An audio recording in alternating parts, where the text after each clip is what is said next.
Hey guys. Hey John. Um, John was here early. I think there might be somebody else that's isn't actually in the chat right now, but I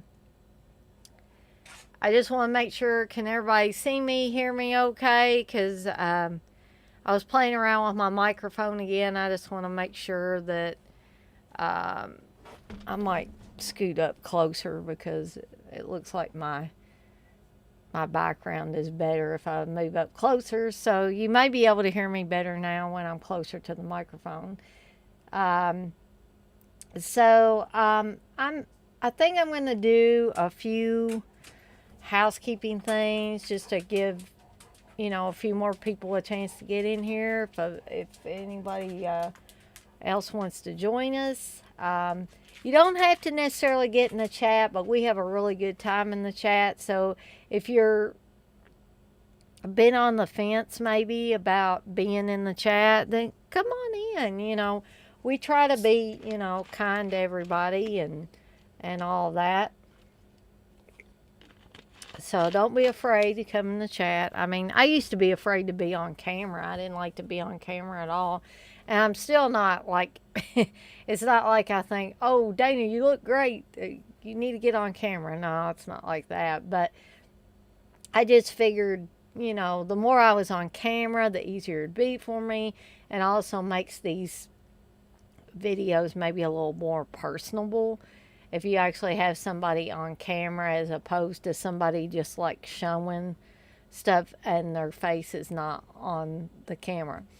So, all right. But I hope it's not too loud, John, because I tend to talk loud sometimes and I don't always realize that. Steve gets on me sometimes. He's like, because I get a little animated and loud sometimes, especially when I'm talking about stuff that I'm really passionate about or excited about or, really can't wait to tell somebody about. Or if I'm upset, sometimes I'll get louder and louder as I'm telling why I'm upset. But in this case, I'm not upset. I'm just like happy to be here and happy to be doing this stream. So I'm going to go ahead and get some housekeeping stuff out of the way. And as usual, I want to, promote the Deadites on Deck Facebook page where you will be able to see when I'm having a stream. This was one of those last minute dealies, and I do apologize. That doesn't really, get people to come in here when I do these last minute things. I wasn't actually going to do one because I kept forgetting that I'm off tomorrow. I've got two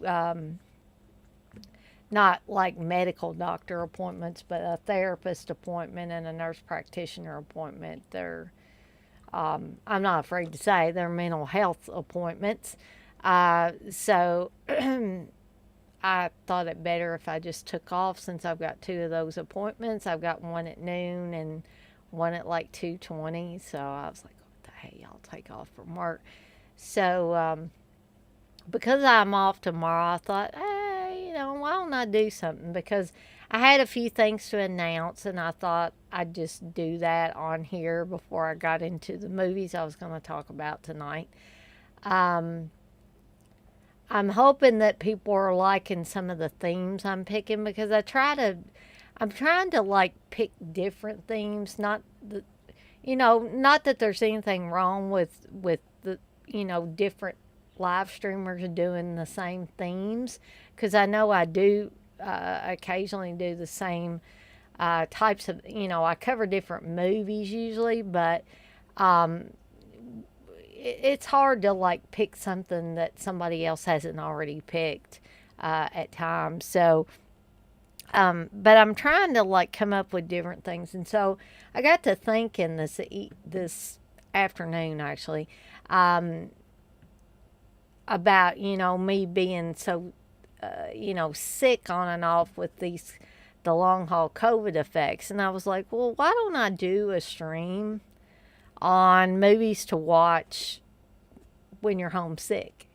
And this is primary, I've been working from home, so I haven't really been taking off sick. But if I did, this would be, the movies I'm going to talk about here in a bit would be movies that I would consider watching while I have to, stay in bed or whatever. And, you don't necessarily have to be, sick. Some women are on maternity leave and things like that. They may be on bed rest and they may be horror fans. Heck, they might want to watch some of these too. So, you don't have to be deathly ill. Of course, if you're deathly ill, you're probably in the hospital. You're not thinking about watching movies. But if you've got a cold or a flu or something like that, where you can just put something in and kind of zone out for a while and forget about, your aches and your pains, your headaches, your fevers, your whatever. And these movies that I'm going to talk about will hopefully help you along. And I'm sure that some of you guys in the chat or just watching may have some favorites that you like to watch when you're sick. I know whenever I was a kid and I stayed home sick from school, there were certain books I always liked to read. And this is kind of prior to my Stephen King reading days. I was still quite young at this time. And one of my favorite books to read, and I read it over and over again whenever I was sick at home, was Ramona Quimby, Age 8. Um, and I just think that the reason why that one resonated so much with me when I was sick is because Ramona gets sick. She gets the stomach flu and throws up and embarrasses herself. And she gets embarrassed because she throws up in front of her teacher and her classmates, and her mom has to come and get her from school and take her home. So that always just seemed to really resonate with me because it was like, hey, I'm sick, Ramona's sick. So I don't know if kids, especially little girls, read Ramona books now, but they were really popular when I was growing up. So, anyway, back to the housekeeping things. My Deadites on Deck Facebook page, there should be a link in the description in case you're interested in liking the page and want to, keep abreast of what I'm going to be doing, or, these little last minute dealies that I do. And also, any watch alongs I might be planning, stuff like that. There's also a link to my Etsy page, the Morbid Beauty Boutique, which, since I'm talking about that, I want to talk about some new things that I'm going to be putting on the Etsy shop page, the Morbid Beauty Boutique page soon. So let me step away just 1 second so I can get this stuff to show you guys.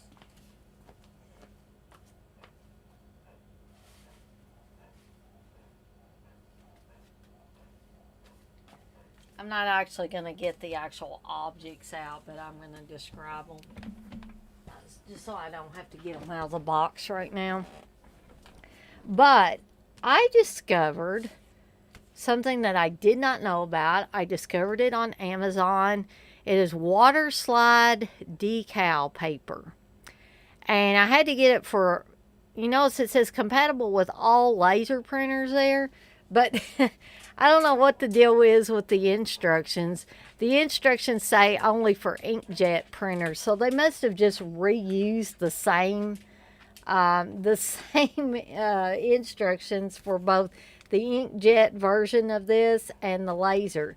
Because I was like, this damn well better be the laser kind, because I don't want to run into any trouble. But the cool thing about this is, so you print your image on the water slide decal paper.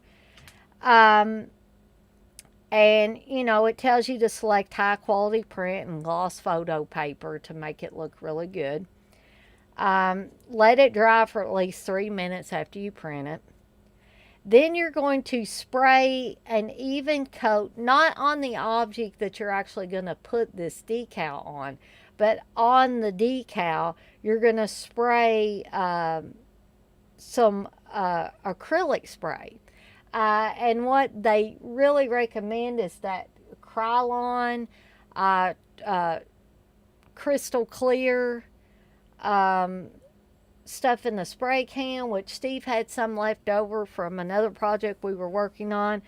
So what you do is, like I said, you don't spray that on the actual, mug or tumbler or glass or whatever.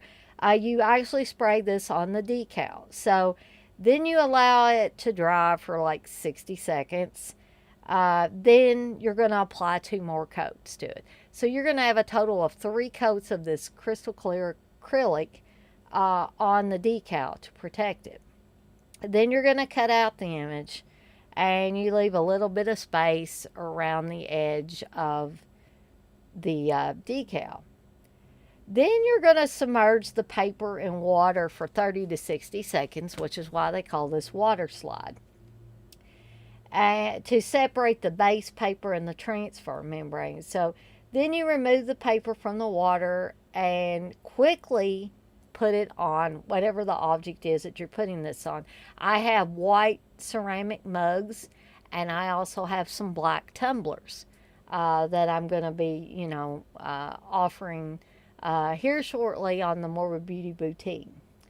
So then you remove the air bubbles using a mini squeegee or a damp cloth paper towel to remove air bubbles and excess water. Slide the backing paper off and gently pat off any excess water. Hey, Menelect. So then they tell you to let the decal dry for at least 3 hours without direct exposure to sunlight. They say ceramic should be baked in an oven at 230 degrees for 10 to 15 minutes. But I've heard a lot of people say that you don't necessarily have to bake them, just let the decal dry for 3 hours. And they also recommend you don't put these items in the dishwasher. So I'm going to reiterate that. If you end up buying one of these items from me, please don't put it in the dishwasher. Only hand wash.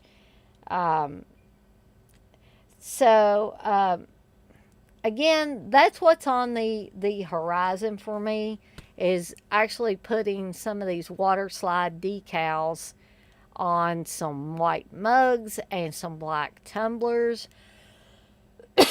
And so if you guys have any ideas for certain images that you would be interested in seeing on, some mugs or some tumblers.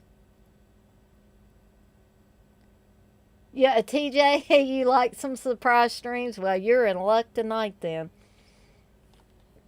So, again, let me know if there's some, horror related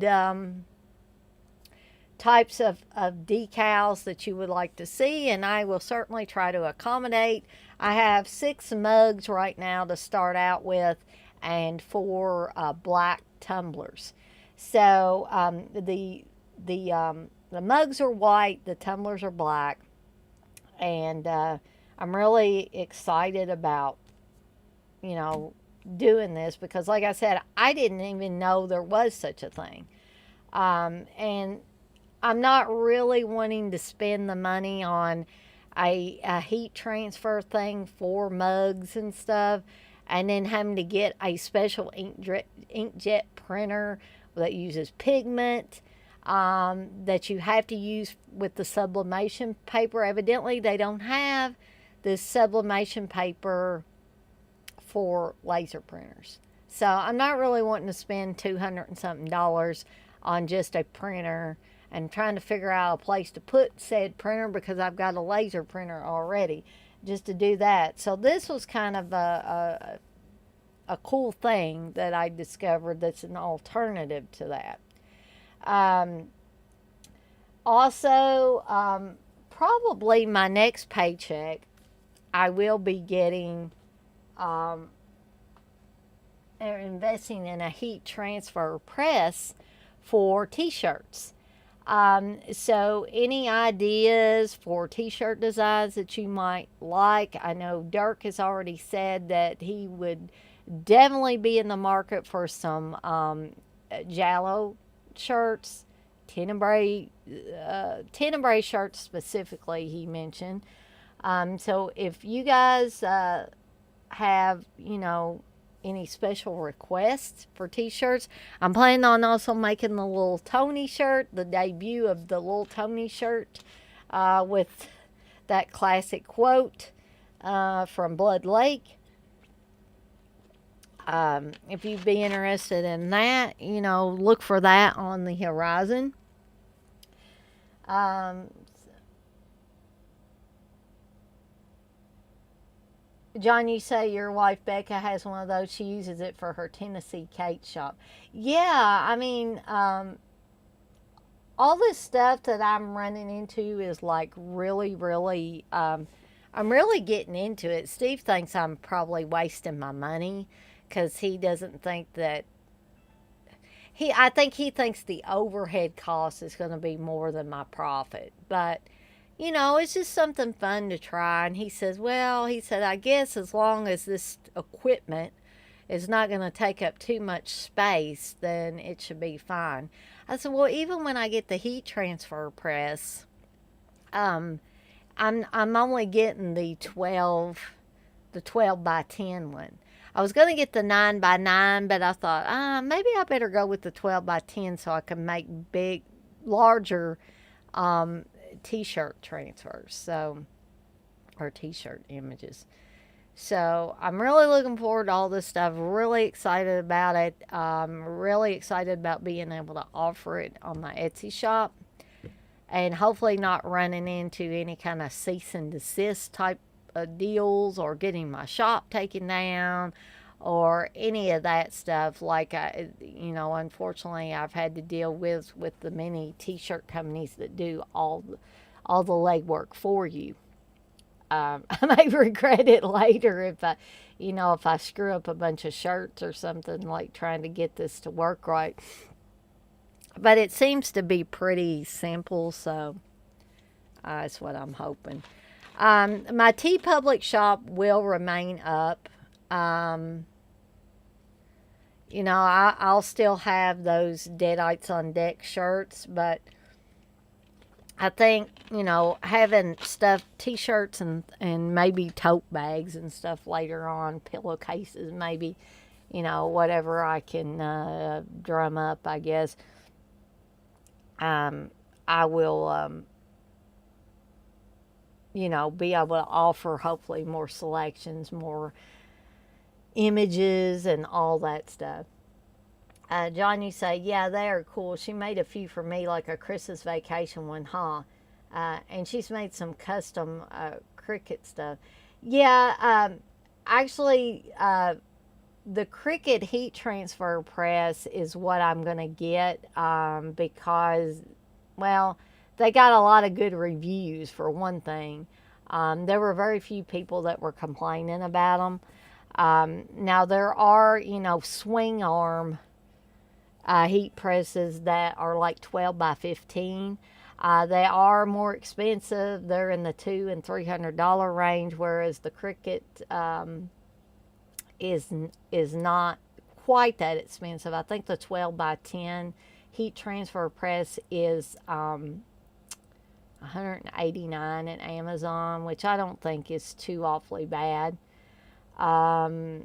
So again, I'm looking forward to all of that and trying it out. Also, the swing arm ones are a little bit large, and I don't know where I would store them. And that's one of the things that Steve doesn't want, is me piling up the house with more stuff or more junk, as he calls it, because he says that I go in and out of these things that I want to do so quickly, and I'm like, not really. I've been doing the stickers and the candles and the stuff like that, and the pint glasses for a while now. Now, I'm not going to get rich doing this stuff. I'm not going to be able to quit my job at Stockyards or anything and go whole hog into making things like do it yourself stuff. I ain't that lucky, but for right now, it's a hobby, and if I make a little money off of it, that's extra bonus. But again, I'm not looking to become rich off of this stuff, because I mean, to be honest, I haven't sold all that much from my Etsy shop, but I'm figuring if the more stuff I add, the more variety, maybe more people will buy things. So just look for that on the horizon. So we got a few people in here. John's in here, TJ's in here, Menelek's in here.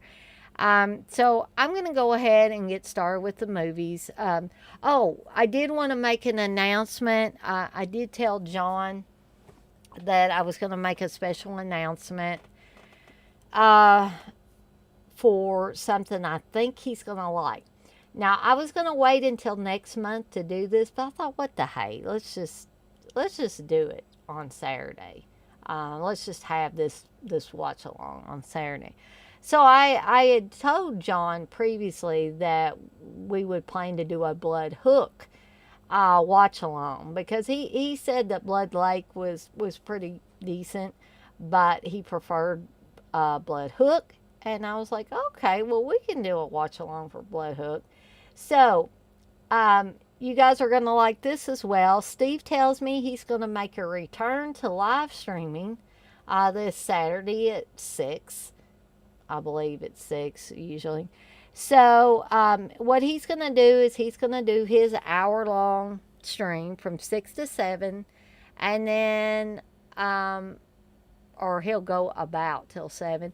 And then at 7 o'clock, you guys can come on over to my channel, and we'll have the watch along for Blood Hook. So, and what I'm toying with, an idea I'm toying with, is having a watch along every Saturday, except for those ones that we've already pre-planned that will be on Sunday, but having an additional one every Saturday until I guess I run out of movies or I die or whatever, or you guys get so bored you don't come to them anymore. And so we would just kick this off into having one this Saturday, and then I'll come up with some movie for the following Saturday. And these, as long as Steve's doing his stream at 6, I will play these watch-alongs at 7 o'clock Eastern Time. So, you guys can look forward to that. Tomorrow night, I will be doing my Cheese Extreme Wednesday. We're going to be talking about Hollywood chainsaw hookers and Horror House on Highway 5. So, you can also look forward to that as well. And that will be at 8 p.m. Eastern Time. So, okay. So, let's get started with horror films for sick days. Now, I'm sure that some of these you're going to say, what in the heck, Dana? And others you might be saying, oh, yeah, that's plausible. And you might have some others that I don't talk about that you prefer to watch on your sick days. And feel free to put those in the chat, because I would love to hear what other people's choices are.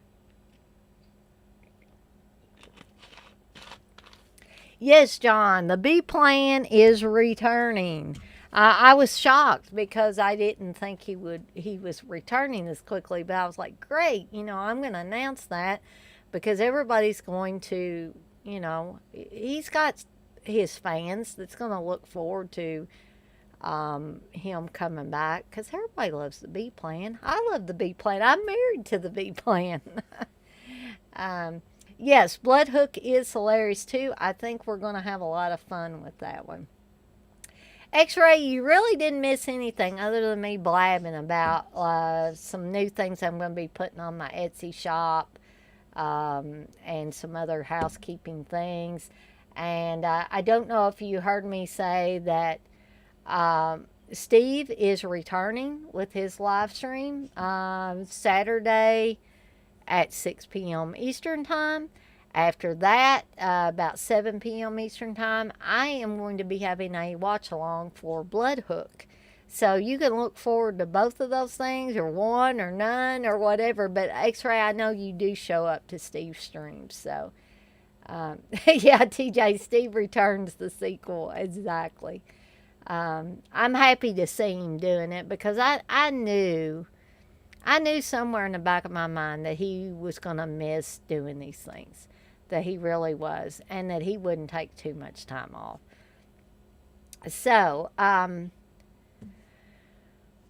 with all of that being said, I'm going to get to the movies. Okay. Now, some of these movies, it's kind of a mix and match deal. Some of them I took from a list that somebody else had come up with.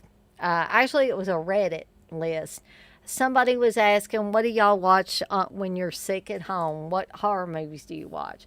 And somebody came up with a pretty, decent list. So what I did was I tried to pick ones off of there that, one, I had a visual for, two, that were some of my favorites, and three, ones that I either haven't talked about in a while or possibly maybe not talked at all about on my live stream, or my live streams, just so we could switch it up a little bit. And then some of them are some of my personal favorites that I added in there. So that's why I say it's kind of like a mix and match type of deal. X-Ray, you say Steve thought he was too good for his YouTube fans. I'm going to tell him that, X-Ray. I'm going to tell him you turned your back on the fans like Uncle Bill. John, you say time off is healthy. I haven't done a YouTube video in 2 months. Just got to do it when you want to. Exactly. And, I know I have been kind of like, probably people think, God, Dana, you got overkill with these. But as long as I feel up to doing them, and you guys, I will tell you, if like, I felt marginally better today, but like, I'll be honest, as the day goes on, the cough comes back, the aching comes back, the fevers come back. So I'm running a fever right now, but you probably can't tell because I try my best to hide it. I try not to go on about it. I still want to do things, and by golly, I'm not going to let these long haul COVID symptoms keep me down. I can surely sit back here at my desk and talk about movies. But you are certainly right about that, John. Everybody needs a break once in a while from anything, even if it's something you love. Okay, so let's go ahead and get started. These movies aren't in any particular order. Like, I didn't rank them or anything. I'm just going to just take the first one off the stack and we're going to go. And like I said, you guys feel free to put in the chat some of your favorites to watch when you're homesick. Or maybe some that you've heard somebody else say that they like to watch as far as horror movies when they're homesick. Now, I think I have probably talked about this particular movie in the last few months, but it was on this person's list of horror movies to watch when you're sick. And they didn't really give an explanation for it. Some people said they preferred maybe all slashers. Some people preferred things like Demons 1 and 2, which I don't have in my stack, mainly because I feel like I just talked about that during the demon possession stream that I did, or the possession stream that I did. But the first one I'm going to talk about is the Fun House. Tobe Hooper, one of the Tobe Hooper movies. I have always liked the Funhouse or loved the Funhouse because just like from scene one in this movie, I think it sets it up really to creep you the hell out because I love that first scene. You've got Elizabeth Barrage, who's in the shower. And you really, or I did, think that she's getting attacked by a real killer. And then it turns out that it's her brother in a costume with a fake knife. And I don't know if he's just, being a roll pain in the butt. He wants to get his jollies and see his sister's boobies. You know how little kids are, some little boys are sometimes. They're just mischievous. Um, so um, once you get over the shock of, oh, that's her little brother, um, and I hope I'm not giving anything away to anybody, but I think most of you probably have seen the Funhouse, and that's really not given. This one is not like a secretive movie where the killer is supposed to be a secret, or there's any kind of particular motive involved. Um, so she tells her brother, because he scares her so bad, that she's not going to take him to the carnival and that she's going to get him. That he won't know when or where, but she's going to get him. Okay, so this comes into play a little bit later in the film, this warning that she gives to her brother. Um, let's see. Middle Age, you say I like Werewolves Within. That's cool. John, you say a good sick day horror film is a nice shitty one, like Jack Frost or Troll 2. Yes. Those are always good because you don't have to put any real concentration into a bad film. You just lay back and let it just flow over you, right? So I totally get that. X-Ray, you say Funhouse is baller. First watched it on A&E in the early 90s. I caught this one a little bit later than some of the other horror films that I've watched over the years. John, you say, yeah, the Funhouse is awesome. It was filmed in Florida, I think. Yeah, that sounds about right, John. You say Funhouse is proof Toby is way more than just Texas Chainsaw. Exactly. Because I think this is a really decent film that he made. TJ, you say Funhouse is a good movie. If you're sick, you can zone in and out because of some quiet scenes between the chaos. Exactly.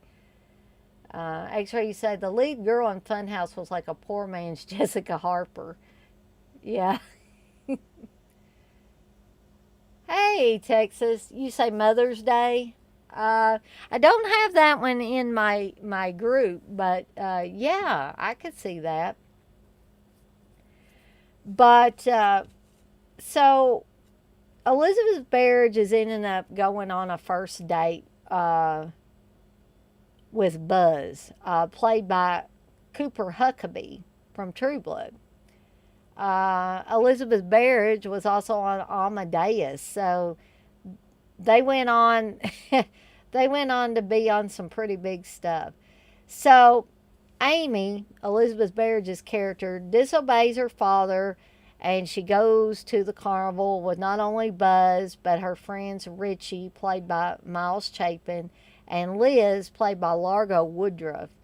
But their first date may end up as their last after witnessing a murder, and they witness a murder because they go in the funhouse and they decide they're going to spend the night in that funhouse. But what they don't plan on seeing is a murder.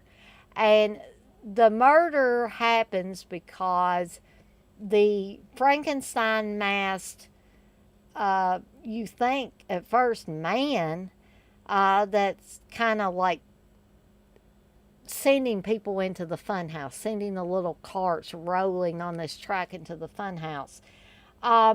You think maybe at first that it's a normal guy because he has this Frankenstein mask on pretty much a lot of the time. You're going to figure out later why he has this Frankenstein mask on because he's horribly deformed. So, um, what happens is he's like any male. He wants to get some nookie, so he's willing to um, try to get said nookie from Sylvia Miles's character of the old fortune teller, who the kids went to and kind of made fun of and snickered around. She kind of kicked them out of her tent. Um, so she wants this guy, the deformed guy, to give her money, and then she'll have, or she says she'll have sex with him, but she doesn't really end up fulfilling her what she promised him. He becomes angry and kills her. His dad, who's the funhouse barker, pretty much, um, was like, why did you kill her? She's like one of us or whatever. So we're going to hide this body. The kids saw all this stuff happen. Amy and Buzz and Richie and Liz, they all saw this happen. But the carnival barker doesn't know that they saw it. He finds out later when a lighter that one of the kids has drops down on the floor. Like they're up above and they can see down what's going on like the ground floor. So he figures out somebody is there. And he's like, oh gosh, they saw this murder, so now we got to kill them. So at some point, the mask ends up coming off of the killer. And he appears to be some kind of cow creature with a split face and stuff, and he's drooling. It's a really cool effect. Rick Baker did the special effects work on this. Really, really cool effects and look of this killer. Really unique, in my opinion. I had never seen anything look specifically like this. And so he actually looks like the cow with two heads that they saw in the freak show before they went in the fun house. The part where the barker is saying they're alive, alive, alive. But I went to, like, I remember when I was a kid going to some kind of freak show and seeing, I don't remember seeing any two-headed cows, but I do remember seeing a guy with a giant foot. And you don't know how real this stuff is. It probably wasn't. But some of it could have been. Again, I don't remember a lot of it, and I don't know where we went to go to this. And I don't even know if my parents will remember. They'd be like, Dana, you dreamed it probably. But no, it's clear in my mind that I saw this stuff. So, I think I have the actual, well, not the actual mask from the movie, but I have a mask that I ordered a few years back, and it's probably still in the plastic, of this creature, this deformed killer creature from the fun house. And it's a really cool mask. I love that mask.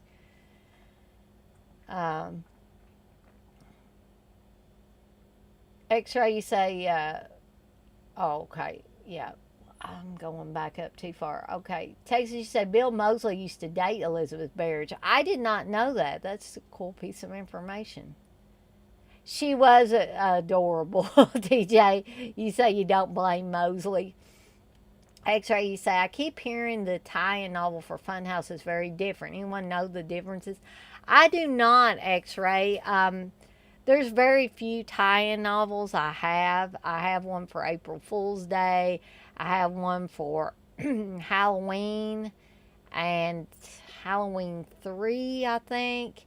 And, I noticed some slight differences in all of those. But I would really like to get the final exam one that Darren was talking about on one of the live streams. And I would also like to read the Funhouse one. X-ray, you say, I think the Barker fucked a cow and voila. That's what I'm wondering. It's like he keeps talking about his mother, and I'm like, did he have sex with the two-headed cow or something? John, you say, I would like to swap my Blu-ray for the 4K because the Funhouse is a pretty film. It's got some good cinematography. Yeah, actually, I have. I'll probably be getting rid of my Funhouse Blue because I actually have the 4K on pre-order right now. John, you say, yeah, the fortune teller lady is vicious, LOL. She's like, I'll fucking kill you just because they laugh at her. Right. X-ray, you say, I used to go to the shitty Westchester County Fair in New York, and they used to have freak shows. Do those even still exist? I don't know if they still exist now, X-ray or not, but like I was saying, when I was a kid, I remember us going to some kind of freak show, and I don't remember where it was. And like I said, I could probably ask my parents, and they'd look at me like I came in with my clothes on sideways and be telling me I dreamed it up. But you know how stuff is really clear in your mind, and you know that it happened. But sometimes adults forget, or they're older now and they don't remember exactly what happened when you were a kid. Johnny said, when the dad just riles him up to go crazy and rip off the mask. It's so funny. Come on, boy, get it. Creepy but funny. Exactly. And that look when the mask comes off and he's just like that, and the drool's running out of his mouth. That is just an awesome shot. X-ray, you say, anyone else have this at their county fair? This woman wearing a cheetah print bikini in a cage turns into a gorilla, breaks out of the cage, and chases everyone out of the tent. It was funny shit. No, I never experienced that, but I'm sure some other people have. TJ, you say that scene with the big fan and the lightning in Funhouse. I think Toby did a bigger version of that scene in Poltergeist. When people say he didn't direct Poltergeist, they should look at that. See, exactly, TJ, exactly. So Kevin Conway is also in this film, and he's in no less than 3 roles in the movie. So when you watch that again, look for Kevin Conway 3 different times in the movie playing 3 different characters. As I said before, Rick Baker did the special makeup design. So you can thank good old Rick Baker for that awesome deformed, mutated killer. So this release, like I said, I'll probably end up trying to sell off my Funhouse Blu-ray when I get the 4K. But right now, this is the Screen Factory Blue. Let me read off these special features in case you guys, not everybody has a 4K player, so you might, want to pick this up.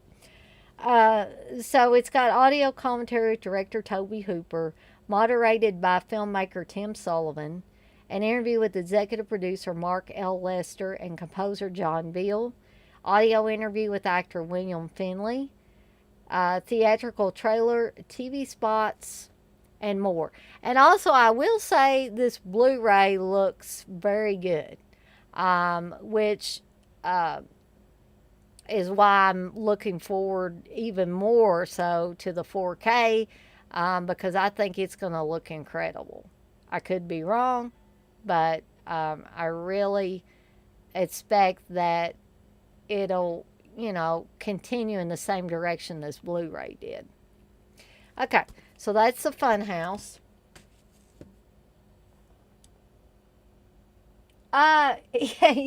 Yes, Aaron. I think Steve is coming out of his semi-retirement, so yeah, you didn't really miss it. It was just me blabbing about different things earlier. X-Ray, you say Hooper low-key remade Leatherface's chainsaw dance in Invaders from Mars, where the possessed teacher chases the kid and Karen Black on the road. Oh yeah, I'd forgotten about that. It's been a while since I've seen Invaders from Mars. John, you say, I see a movie like this and feel like this is what Ty West wanted to achieve in ways with X. Something so absurd but kind of creepy and funny. It's not the same, but I prefer Funhouse. Yeah, John, I had not thought of that, but yeah, I can see that. X-Ray, you say, Funhouse just has a surreal, off-kilter feel. If you're into movies with a similar vibe, check out Maltese's Carnival of Blood. I was thinking Steve had that.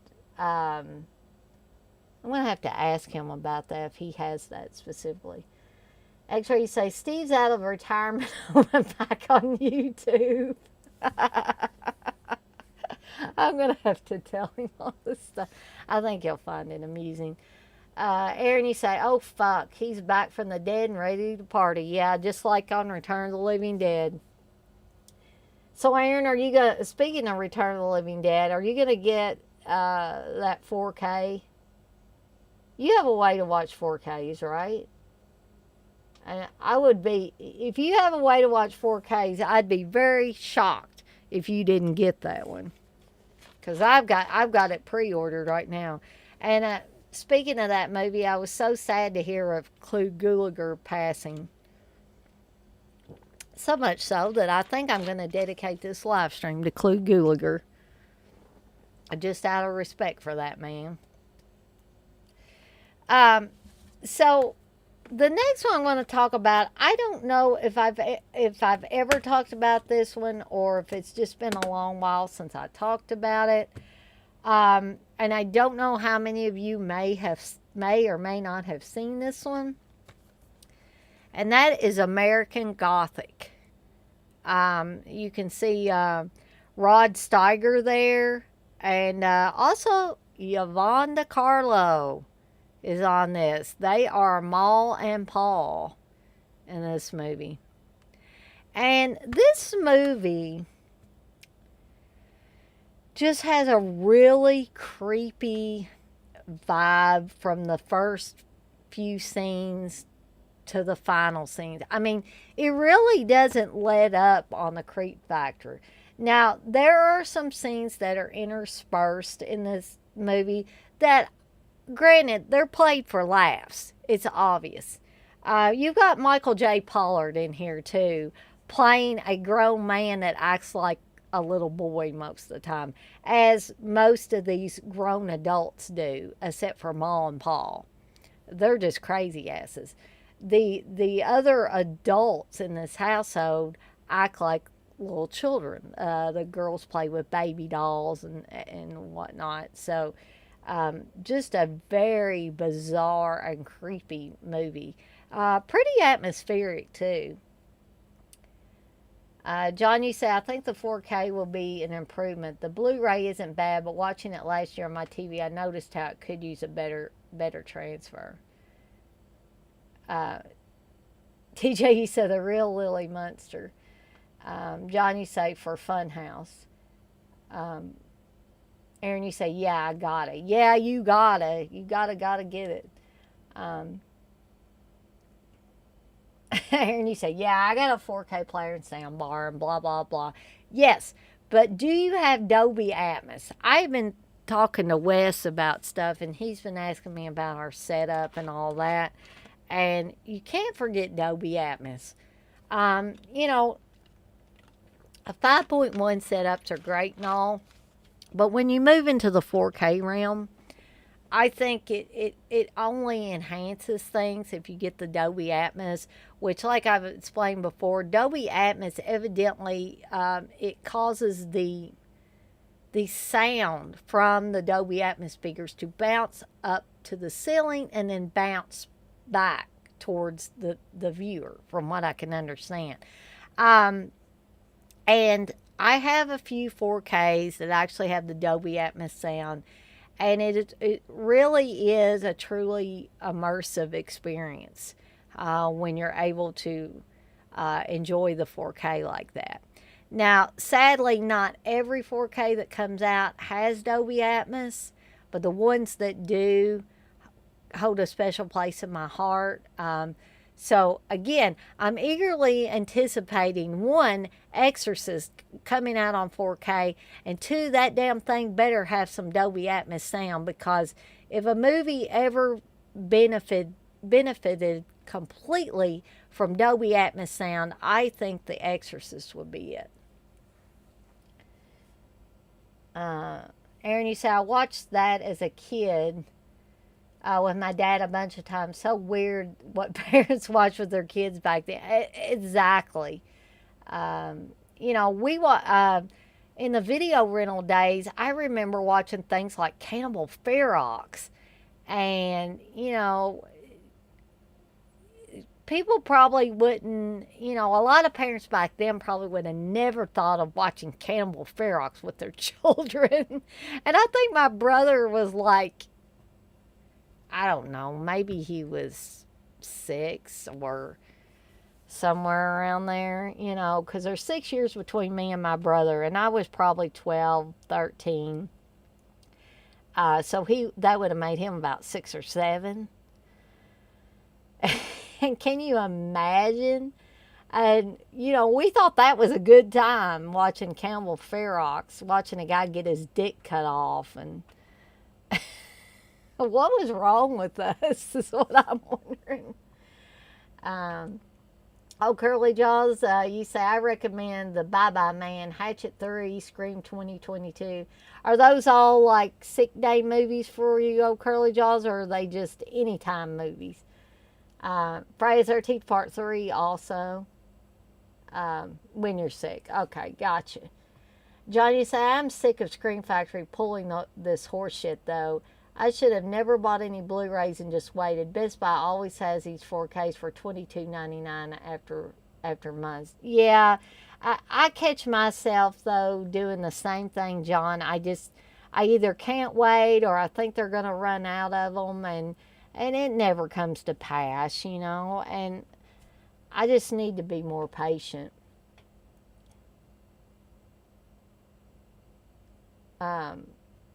Oh, Curly Jaws, you say the Exorcist show any good? Um, like the early shows of that, I thought it was good, um, but I haven't even watched any in a long time.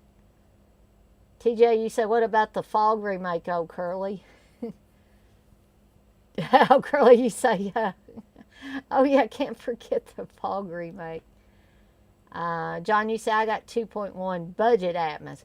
Well, you know, you get whatever you can get at the time.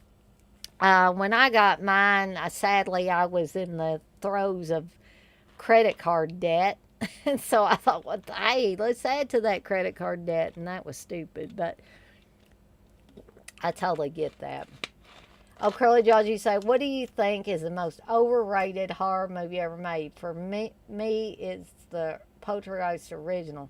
I figured you'd say Halloween, 1978.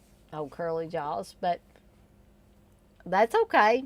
Uh, like I said, you know, to each his own. Um, so American Gothic is one I remember from the video rental days. This is one I remember watching with my parents. Um, so, and it has the girl. I told you this thing starts out with a creepy atmospheric vibe from the first few scenes. The girl from Meatballs. Oh gosh, what is her name on Meatballs? But she's with the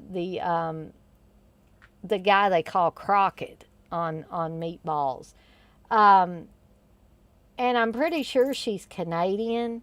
I don't know specifically if this is a Canadian movie, but it might be. Um, and my light just went out again. So, guess what, guys? I'm going to switch it out real quick. I will be right back. I'm not going to turn on the Evil Dead background. I'm just going to go and switch out this light. I'm telling telling you guys, I gotta get some more batteries that will fit these lights, but that will last longer.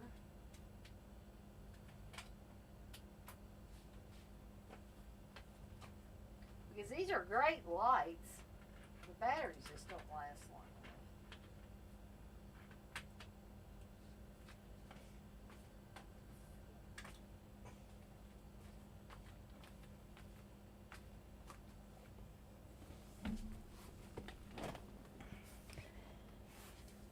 Let's see.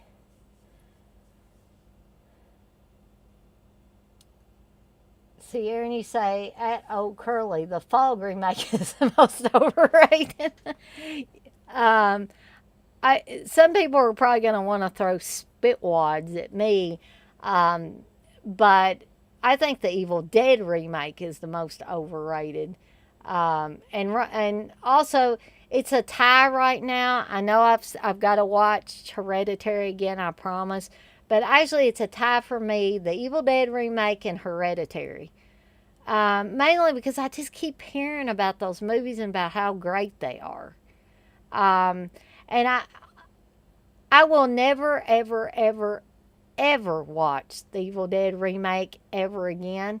I am, in the consideration stage of watching Hereditary. I kind of promised Dirk, for one, that I would watch Hereditary. But as of right now, those are two movies that I just hear people talk ad nauseum about. And I'm not saying they're wrong or they're stupid or anything. I'm just saying I hear so much about how great they are, and I'm over here in the peanut gallery thinking, why? What is so great about these movies? I just don't get it. Um, but I absolutely hate the Evil Dead remake so bad that I don't ever want to waste one iota of my life trying to watch that movie again. Now, I will watch Hereditary again eventually. I can't tell you when, but eventually I will. But, since old Curly Jaw's asked, I thought I would tell you what my thoughts are on that. Oh, Curly Jaw, you said that one too. Oh, Curly Jaws, you say, listen, Uncle Bill, just eat you some gummies and watch it again. He'll love it. Oh, Curly Jaws, you say, love that shirt, Dana. Where'd you get it? This is a Fright Rags original here. I got this one with the zombies, and it said the dead are among us. And at the bottom it says, we are going to eat you. I know y'all can't exactly see that with me sitting down. And then I got Steve, the one where the zombies wrestling with the shark, and it's a blue shirt. Because Steve has this thing about, he pretty much only wants to wear black t-shirts when he's at a horror convention. Me, on the other hand, I don't care. I'll wear black t-shirts, and it can be 100 freaking degrees outside, and I'll wear my horror t-shirts. And with me working from home so much, this is what I get up and I put on, is horror shirts and shorts. And I go back and sit at my desk and do my work. So, but yeah, you may be able to still get them at Fright Rags, old Curly Jaws. John, you said, Curly, I barely got through the Bye Bye Man. But I will say I could see them doing a franchise on that based on the ending. Oh, Curly Jaws, you said, give it another watch, John. John, you said, I'm going to piss someone off with this, but most overrated to me is the whole Child's Play franchise. I like them fine, but damn, almost 10 movies. No, I get that, John. I don't think, I don't expect that you're going to piss off anybody in here, because I just laugh and go on, because what is getting pissed about something somebody says about a movie? Where's that get you? It doesn't get you anywhere. It just ends up making you pissed, and then I don't want to say you're pissed for no reason, but it's no sense in getting yourself upset because you think a movie's overrated and somebody else over here thinks it's the greatest movie ever made. Um, Nothing wrong with you saying that you think the whole Child's Play franchise is overrated. 10 movies does seem a little extreme for that particular franchise, at least. John, you say, I like Chucky just fine, but its popularity confuses me. I get that. X Ray, you say, I got a zombie shirt, but it's the poster with they're going to eat you. I get stares in the subway, lol. And you're talking about a New York City subway, X Ray? I'm surprised you get stares there because, you know, I would expect New York to be a place that would just turn a blind eye to most things. And TJ, you say Signs has some creepy scenes, but I didn't think it was all that. Also, I only watched it, but all I could think of was a scary movie parody and kept laughing during the wife flashbacks. So, y'all keep chatting in there. That was a good kind of side discussion there. But, so, the beginning scene has a husband going to pick up his wife who has evidently been under the care in a mental hospital. We find out a little bit later it was because she put her baby in the bathtub and then had to take a phone call or something. When she came back, the baby had drowned. And she could not deal with it. And they have flashbacks that show her putting the baby in the bathtub and running the water, then having to step away. And, it is just really, it's heartbreaking. It's horrifying. I don't even have children. And it still pushes a lot of buttons with me. And so it starts off creepy, but pay attention to those shots where, especially the flashback shots of the baby drowning, because that's going to come into play a little bit later. So these friends basically fly off for a weekend getaway, and then they have engine trouble. No big surprise, really. They have no choice but to land on a remote Pacific island. Looking for shelter, they are grateful when they meet Ma and Pa and their children. And I use the word children very loosely because I already told you that these are grown adults, but they play with toys. The girl plays with the baby doll. But these are also very sadistic adult children, as you will soon find out. They're an eccentric family living in the backwoods as if it's still the 1920s. But what begins as a simple old school hospitality becomes terrifying race for survival when one by one the friends start disappearing and dying horrible deaths. Fleeing the outside world many years ago, the family has created an island domain where all strangers are sinners and the killing has never stopped. So they're kind of like, these twisted mountain people.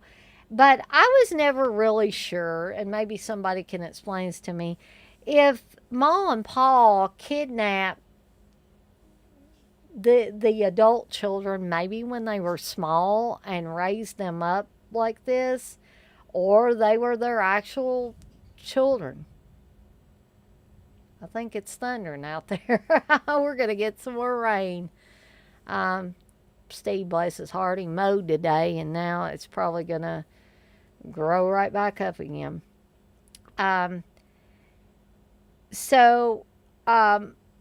I was never really sure of, but this is one twisted family. And it doesn't take you very long before you realize how twisted this family is. So I'm not going to give it all away because there may be some of you out there that have not seen this, so I don't want to give everything away. But really, pay particular attention to the flashbacks, even though they are super, super disturbing. Even though they don't quite show as much as they probably could have, it still works. It's still just enough to give you that cold chill, make you think, oh my God, if this really happened, what kind of hell would that mother go through? And I think they tried to project that in the movie.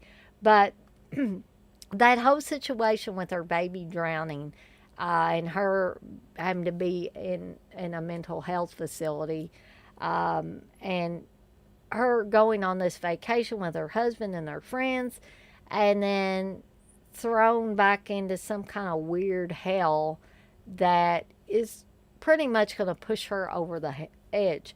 So, again, I don't want to give the total movie away in case you have not seen it, but this is one it's a little different, and especially if I haven't watched in a while, I like to pull this one back out and watch it. Not always when I'm sick, but sometimes just anytime. This again is a Scream Factory release.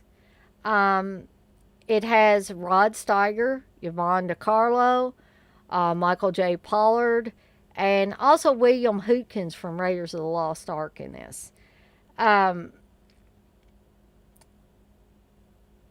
So I'm trying to remember the chick's name that was from Meatballs, and I'm totally forgetting her name, and I'm not seeing it on here. But this was directed by John Howe. There are only two special features basically on this Blu-ray. You get an interview with the composer, Alan Parker, and you get a theatrical trailer, which doesn't really give you any insight into the movie, the making of it, or anything like that. So if they ever come out with another release, I would hope that maybe they could get a hold of the people that played the younger people in the film. You can probably hear that thunder.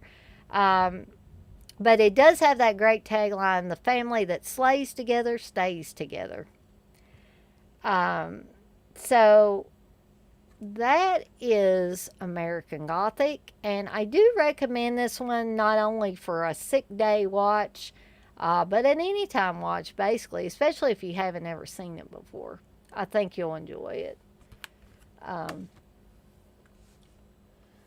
Curly Dodgy said, this is where I would take the Chucky franchise after the TV show. The next installment, Space of Chucky, Hood of Chucky, Chucky versus Freddy, Chucky Goes to Hell, Chucky Takes a Cruise Ship. You want to know where I would take the franchise after the show, Dana? I think I would just end the franchise. I think it's cool that you would consider those other possible avenues, but I'm kind of with John on this. I love the first Child's Play, but honestly, if they had never made, if Child's Play had just been a one-off and they never made any more, I would have been fine with that. As a standalone film, I think it would have fared better, actually, because the franchise is so uneven. There are some good ones, some mediocre ones, and some really bad ones. So if they really hadn't given it a chance to go into that bad territory and just left it at the first one, I think that would have been the best thing. But, you can't go back in time, so it is what it is. So that's what I would do. I would just not do anything else with it after the show. Texas, you say Chucky meets Leatherface, Chucky and Curly Jaws eat spaghetti, Chucky versus Victor Crowley. TJ, you say, I think Rob Zombie might have based some of 1,000 Corpses on American Gothic. I hadn't thought about that, but yeah, it's possible. Curly Jaws, you say, definitely going to check out American Gothic. Never seen it. Cool. So I'm glad I didn't give it away because, as we can see, Curly Jaws hasn't seen it.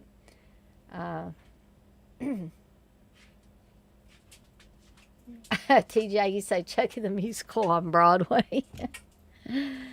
Okay.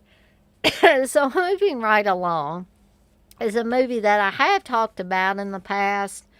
But again, this is one that really doesn't take a lot of brain power, but it is an enjoyable, in my opinion, slasher with some cool kills in it. Mark Shostrom does the special makeup effects in it. Um, and go ahead and give you the title, The Mutilator, the great Buddy Cooper film. This would be another film that I would probably consider doing a watch along for. You have the great tagline, by sword, by pick, by axe, bye bye. Steve actually got me, and I talked about this, I think, on one of the roundtables that Dead Pit did in the last few months, where they were talking about movie posters and stuff. And I think we got to talking about Buddy Cooper. And Steve actually got me a Fall Break poster, which was the other title, the alternate title for The Mutilator. He actually got that signed. I think Buddy Cooper signed it to me for maybe $20 or something like that. And so I treasure that. That's a great piece of memorabilia for me. TJ, you say, Fall Break, la la la la, Fall Break. Yeah, it's got that great song in it too, doesn't it? This is the Arrow release. You can see the little A there. And I think this was one when it first came out from Arrow, or when it was supposed to first come out from Arrow, it kept getting pushed back. And I was eagerly waiting for this, and I was like, dang, I hope they get this sucker out soon. I can't remember if it was because they got something at the last minute that they wanted to add, or it was something else. I can't remember at this point. John, you say Chucky goes to KFC, Chucky has hemorrhoids, Chucky turns into a ducky. Yeah, it could go on and on. So again, I don't know how many of you guys have seen The Mutilator, but I'm going to give you a little bit of a plot synopsis for this. So, although the slasher film was in decline by the mid 1980s, of course, that depends on who you ask, there were still some grisly delights to be had. And they don't come much grislier than writer-director Buddy Cooper's sickening stalk and slash classic, The Mutilator. And the first time I saw this, I was like, wow, these are some cool kills in here. When Ed receives a message from his father asking him to go and lock up the family's beach condo for the winter, it seems like the perfect excuse for an alcohol-fueled few days away with his friends. But no sooner are the teens on the island than they find themselves stopped by a figure with an axe and a hook and an outboard motor to grind. Originally released under the title Fall Break, The Mutilator has earned a reputation amongst horror fans as one of the holy grails of 80s splatter mayhem due to its decidedly gruesome kill sequences, courtesy of FX wizard Mark Shostrom, Videodrome, Evil Dead 2. Finally making its long-awaited bow in high definition, The Mutilator has returned to terrorize a whole new generation of horror fans. Now, I will say, if you have never seen The Mutilator, I urge you, this is when I say run, don't walk, and try to find a copy of this movie. Because this, again, was one that I did not watch early on in my slasher movie watching days. This was one that I discovered much later. So I think that I may have gotten a VHS of this, or possibly it was a blind buy on DVD. I don't believe I watched this one in my VHS rental days. So when I watched it, like I said, I was like, this is awesome. I love these effects. I love the setups. The dad is a really, and you know the dad is the killer early on. So I'm not giving anything away on that. This is another movie that they don't try to hide who the killer is. And the reason Ed's dad is killing people off is because when Ed was a little boy, they were preparing for his father's birthday. And this is a really shocking first scene. So the mother is decorating a birthday cake for the father and for her husband. And she does not know it, but Ed is in his, I guess, where his dad goes to be alone. He's got his gun cabinet and everything in there. But what responsible dad leaves their gun cabinet open or has the keys where young kid could get in there? And who in the hell has loaded guns in the house when you got a kid in the house? But, if he had been the responsible father, we would not have had this great slasher movie. Um, so little Ed is cleaning his dad's guns. And then, like most kids probably would, not thinking that it could possibly be loaded, he points it at the door and pulls the trigger. And when he does that, a bullet comes out of the gun, goes into his mother, and kills her quickly. That scene was very, very shocking because even though you see the kid with the gun and he's pointing it at the door and all that, it still seems to come out of nowhere, or at least to me it did. And the next thing you know, his mom's got a big old massive hole in her back, and she just goes down like a ton of bricks. So then the father comes home because Ed is scared. He runs out, and he's, Mama, Mama. He's shaking her, and then the dad comes in, and he sees his wife dead on the floor. And he just loses it. And I think he is actually planning on killing little Ed at that point because he gets the gun and tries to follow the kid. The kid must run off and hide somewhere. Then he drags his dead wife into his little den or whatever, props her up, tries to give her alcohol. He must have totally lost his mind by this time. And of course, it's going to run back out of her mouth. She's dead. So you've got this dead mother, like with blood running out of her mouth. Her husband's sitting there drinking beside her with the gun beside him. And the little Ed kind of crouched outside the doorway, and you hear sirens coming. So Ed must have called the cops or ambulance or both. And they are on their way. So then it moves forward to when Ed is grown. He's in college. He's with his friends hanging out at a bar.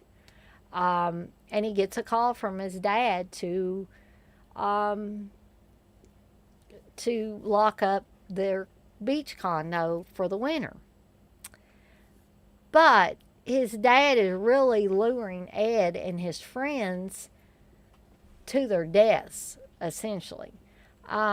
So here's the kills we got in this. You've got a guy killed with a boat motor. You've got a chick who's drowned in the pool, which is probably one of the least gory kills. I mean, there's really no blood in that one. You have a guy. What happens to? I was trying to remember what happened to Ed, or I mean not Ed, Ralph. And I'm just drawing a blank here. But after he kills these people, he puts them on hooks in the shed behind the door. He has got these hooks. And he just hangs them up on the hooks, as you can see right there. Oh, I remember what happens to Ralph. Now, he gets basically a pitchfork through the throat, which is a cool kill. Another really cool and painful looking kill. Towards the end of the movie, this chick is pretty much gutted by a giant hook. He goes up evidently through her vagina, and then just keeps pulling and ripping. And even though the scene is pretty dark, it hurts me watching it. It's like I equate that kind of with the "I Spit on Your Grave" bathtub castration scene for women. you know. Um, John, you say, I got the VHS for this in an abandoned store years ago when this old man let my friend and I in to grab stuff. I remember the old man said, moo later when I asked how much. John, you say, mutilator is fun. Got the arrow blue. It definitely is fun. John, you say it was an old VHS store that closed. Sadly, that was 2014, so I sold most of those goodies. Brandon's coming over here by me. So, this movie, in my opinion, has everything. It has great characters in it. The character of Ralph is my favorite, played by Bill Hitchcock. So much so that I tracked Bill Hitchcock down when I was doing the Blood Type fanzine to do an interview with him. And he was very nice. And I believe, I want to say he's like a real estate guy now, but I could be wrong because I tracked him down through his actual website and just sent him an email, and he got back with me. I sent him about 10 questions, and he sent the answers back, and we went from there. He says he's related to Alfred Hitchcock. Now, I don't know if he was being facetious or he really is, but I'm just going to take him at his word and say that he is. But he was a really interesting guy to interview. And about to lose my voice. Sorry, guys. Of course, some of you might be glad if I'm losing my voice. TJ, you said, by the way, how does that dude not know his dad is nuts? LOL. I think he's got a pretty good idea, but I guess he just doesn't, for the purposes of the movie, doesn't realize his dad would go to that length to get them to come to the condo just to kill him. Also, there is one scene where they're playing, they're kind of playing like hide and go seek. I think my camera just kind of adjusted itself there. I was hoping it wasn't getting ready to fall off there, but there's one scene where they're playing like a version of hide and go seek, only beers are in the mix. And so Blind Man's Bluff is actually what they call it. And I know the house is supposed to be dark, but I don't know if they were shooting day for night or what exactly was going on there. But the house is clearly lit too much, and probably in this Blu-ray, which makes the transfer look a lot better, that made this likeness even more clear to the viewer. So when they're playing Blind Man's Bluff, not only do the people come inside the house and try to find the one person that's hiding, and you can clearly see where the person is hiding. You can clearly see all these people going around the house looking for them.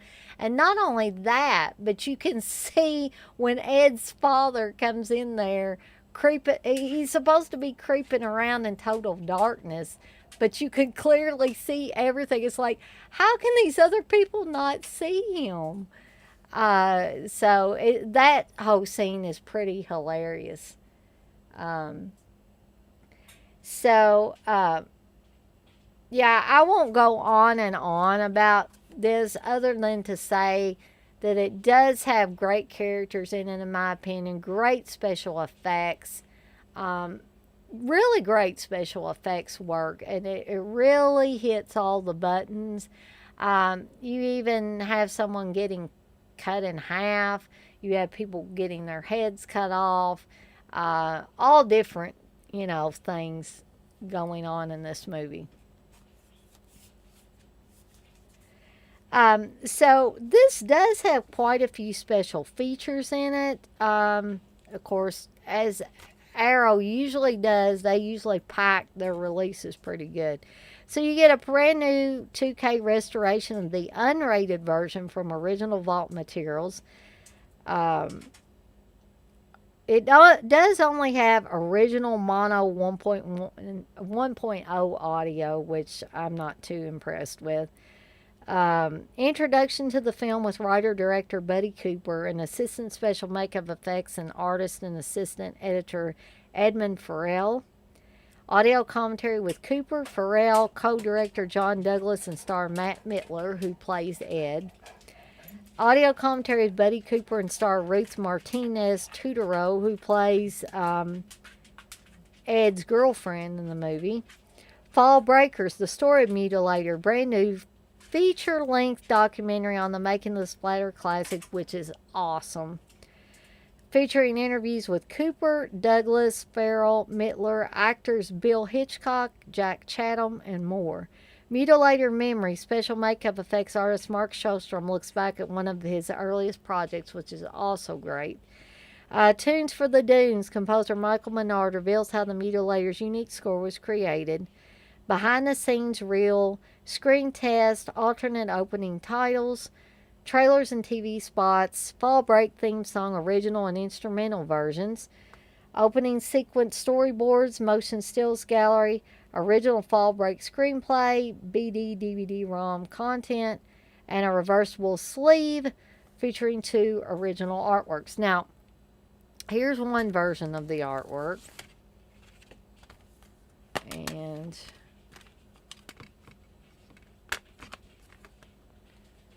this is the other version that has the Fall Break title.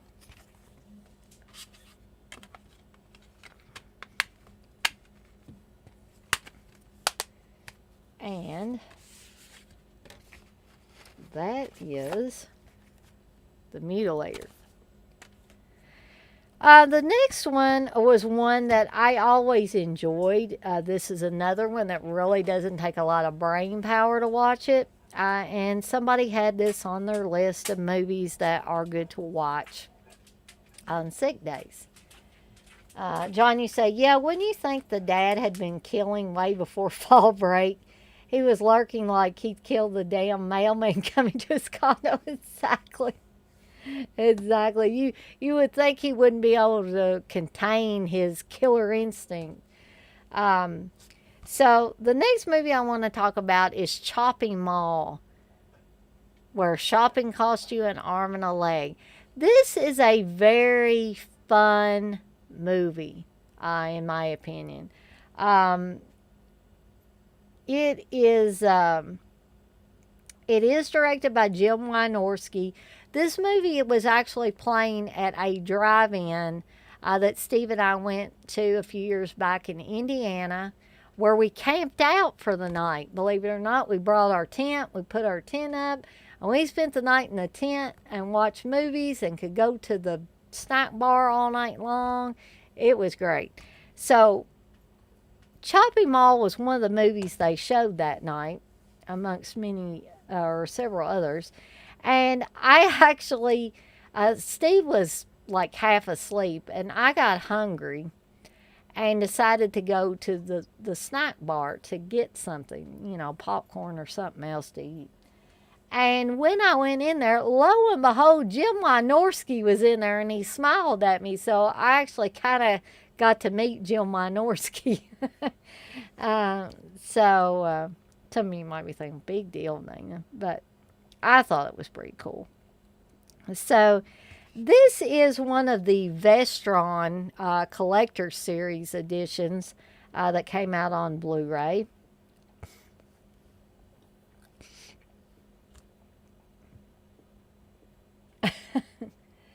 Actually, you say you need to do movies that make you sick. It'll be all cool duder films. Yeah, I did see some lists for um, movies that have made people physically sick over time, and so that might be that might be coming in the future. But I doubt it'll be all cool duder films because I don't think I've watched one cool duder film, so I couldn't really comment on them. X-Ray, you say, watch Chopping Mall on TV in the 80s here in New York City, but it was under the title Killbots. I remember renting Chopping Mall years later and surprised it was the same movie. Um, TJ, you say, love me some Kelly Maroney. Met her years ago. She was cool. Her husband goes with her to cons. Yeah, I wish I had went up and met Kelly Maroney. She was at one of the cinema wastelands I went to several years ago. She was at the same one Frank Henenlotter was at. And I was going to go up and meet her, but I don't know if I was just trying to save money or what the deal was. But I wish I'd went up and met her. Um, Johnny said the chopping mall robots remind me of Happy Birthday Polly robot from Rocky Four. I hadn't thought about that. Um, so the future has arrived at the Park Plaza Mall, uh, at least as far as by 1986 standards, where state of the art security robots are installed as the new automated night watchman. When an errant bolt of lightning short circuits the main computer control, these protector robots turn into killbots. On the Loose and Hunting for Human Lives, directed by Jim Wynorski, who did Return of the Swamp Thing, among many others. Chopping Mall, aka Killbots, is one of the most beloved cult classics of the 1980s, as presented here, fully restored from original negative materials and loaded with a shopping cart full of killer bonus features. Um, so I was thinking there is a commentary with Jim Wynorski and Kelly Maroney and Steve Mitchell. Uh, but I was also thinking there was another separate commentary. I could be wrong, that didn't come out or has not come out on any release, at least in the States. It could be possible that it came out um, in another, maybe in the UK or somewhere else. But I was thinking that that particular one had pretty much all the cast members on it, which would have been cool, or all the girls or something. I'm pretty sure it was supposed to have Kelly Maroney and Barbara Crampton, and maybe that brunette chick on the movie. Um, let's see. X-Ray, you say, if Night of the Comet came out today, people would be cosplaying as Kelly Maroney like they do with Harley Quinn. Exactly. X-Ray, you say, Chopping Mall is Jim's best movie. I hate to say this because I really like Jim Wynorski's movies, but this is probably his most coherent movie. Um, so this one, again, doesn't take a lot of brain power to watch. So if you're feeling pretty lousy and you're either in your bed or laid out on the couch, then, Chopping Mall would definitely be one to pop in because it's not very long. It's only 76 minutes. It's got some wacky parts in it as well as some pretty cool squib shots and kill scenes. And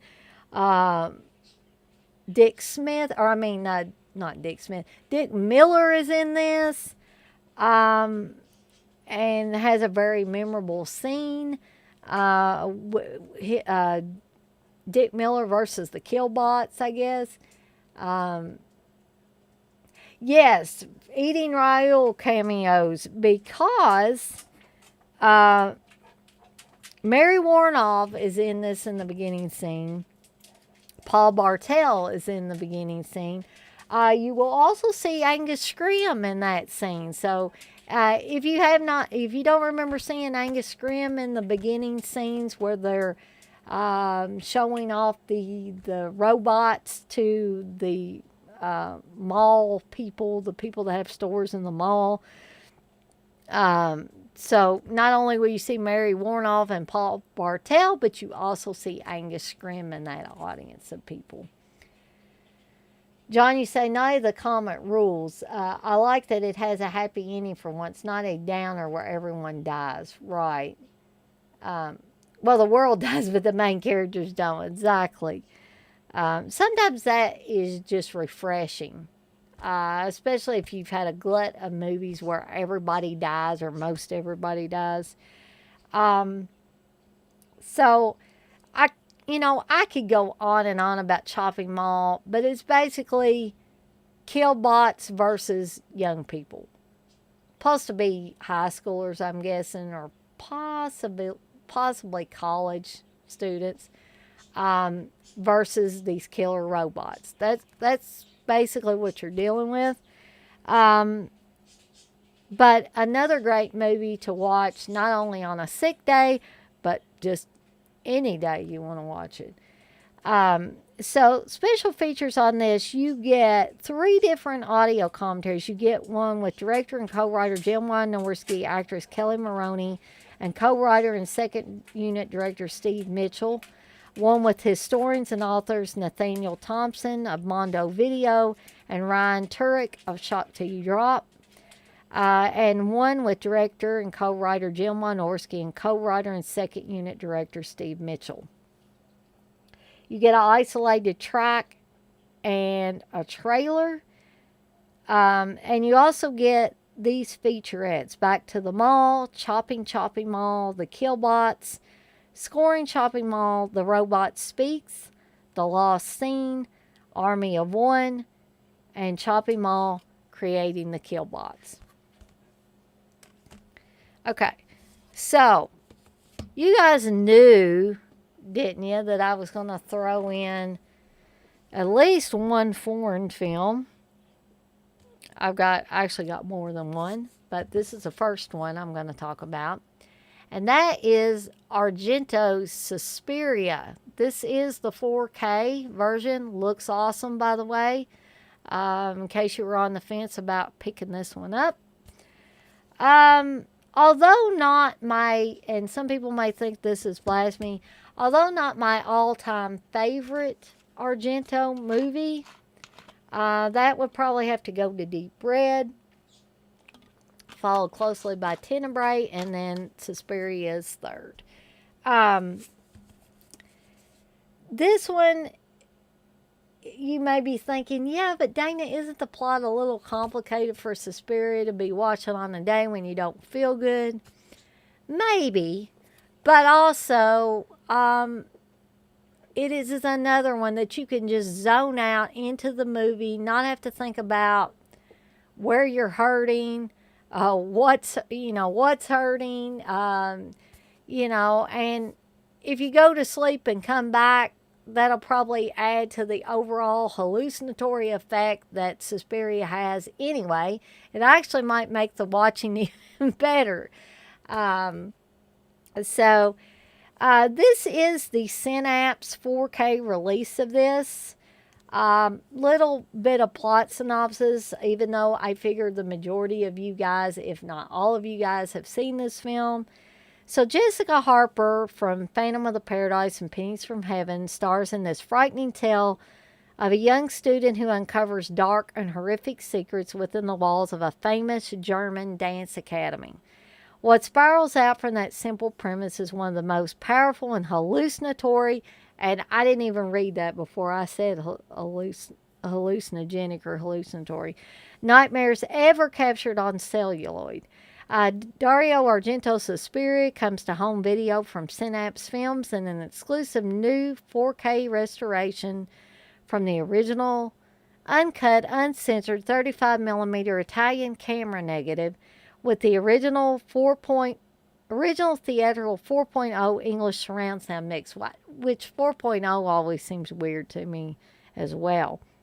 The Synapse Films' beautifully restored version of Dario Argento's Suspiria was completed with the supervision and approval of the film's director of photography, Luciano Tovoli.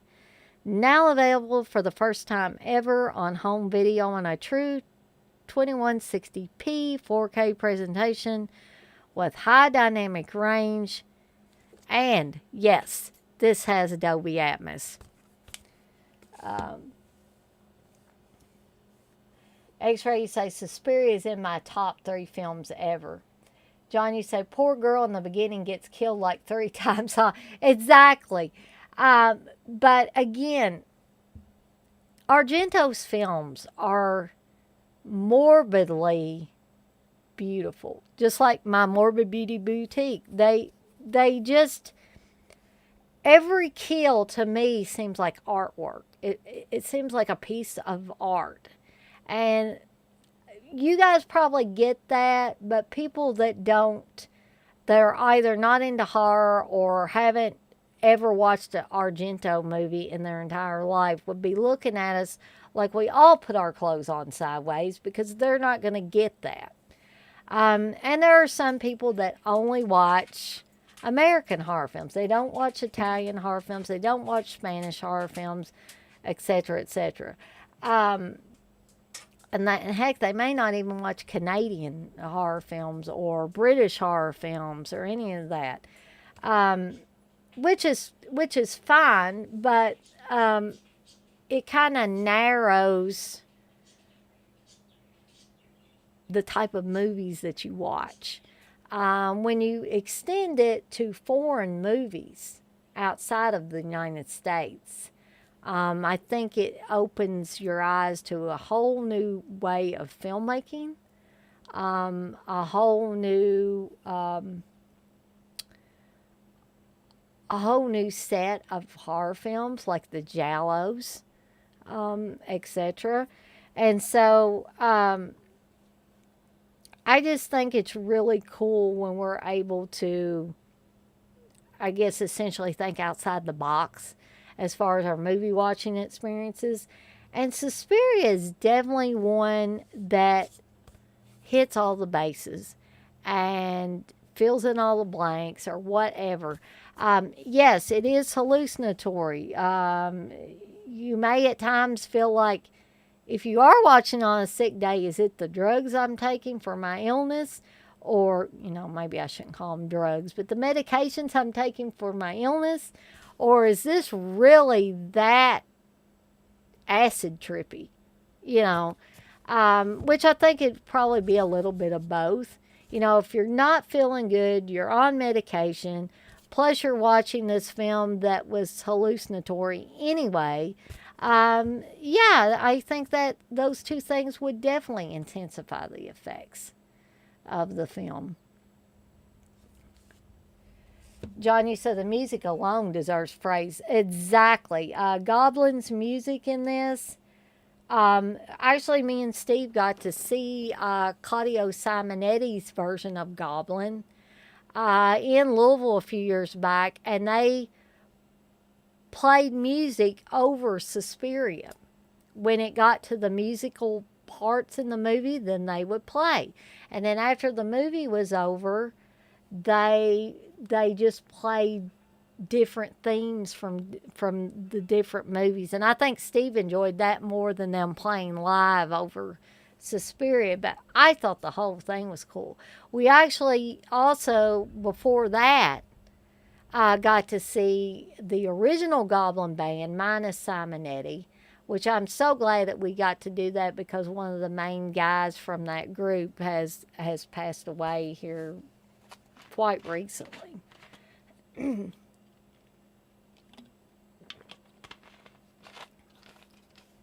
X-Ray says Suspiria is like the gateway drug of Italian and Euro horror. Exactly. John, you say, yeah, agreed, X-Ray. It's not my fave Argento film, but it's the epitome of this crazy style and music and storytelling. It's the in-between of old Argento and 80s Argento. Exactly. Yeah, that put it, you put it perfectly there, John. And John, you say it's well worth getting in 4K. I highly recommend that as well. X-Ray, you say a lot of cult wannabe art horror films try to rip off the look of this movie but fail. I agree with that. Guys like Panos Cosmatos and Gaspar Noé do a good job of replicating this film's aesthetic. Well, John, you say, yeah, I really like Mandy, but shit, it ain't no Argento in his prime. Now, see, that's interesting that you brought up Mandy, John, because I hate Mandy. And you're probably thinking, what the hell?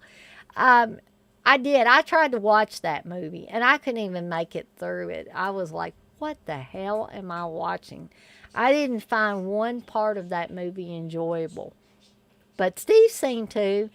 Um, and I have heard people say it is Argento like. So, but I didn't get that at all. Um, but some people like the Suspiria remake too, and I didn't. Um, so, yeah, with all the hallucinatory, gory goodness that is Suspiria, um, I would highly recommend this one for sick days or any other day of the week just because it's so awesome. Um, it, it almost has, I'm not saying this is a bad thing, but this movie almost has set piece overload because there are so many great set pieces in this.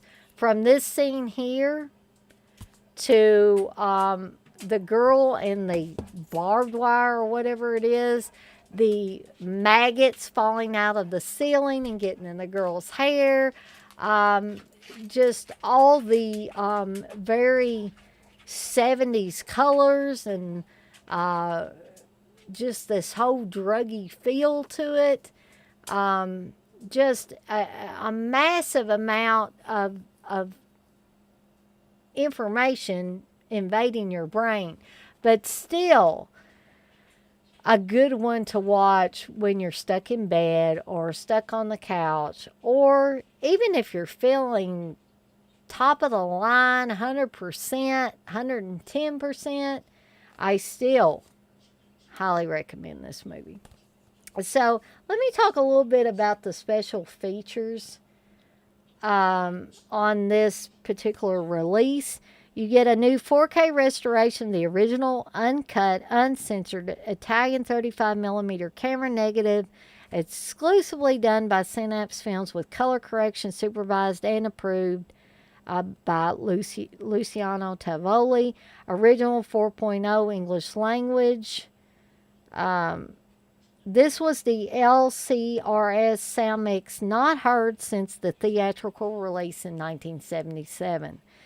Presented in high resolution DTS HD master 96 hertz 24-bit audio with newly translated removable English subtitles, Italian 5.1 surround mix with removable English subtitle translation, 2 audio commentaries by authors and Argento scholars, Derek Bothello, David DeVal, and Troy Howarth. Do You Know Anything About Witches? A 30-minute Suspiria visual essay written and edited and narrated by Michael McKenzie. Susie and Nazi Germany featurette on the German locations from Suspiria. A Sigh from the Depths, 40 Years of Suspiria. All new anniversary retrospective on the making of the film and its influence on cinema. Olga's story interview with star Barbara Magnolfi. And Steve, by the way, actually met her a few years back at a convention. Original theatrical trailers, TV spots, and radio spots. International Classics English breathing letters, opening credit sequence from the U.S. release. An alternate all-English opening and closing credit sequence. Playable via seamless branching. And reversible cover art by Wes Benscotter. And this is the other artwork there. This is actually the original artwork, I believe.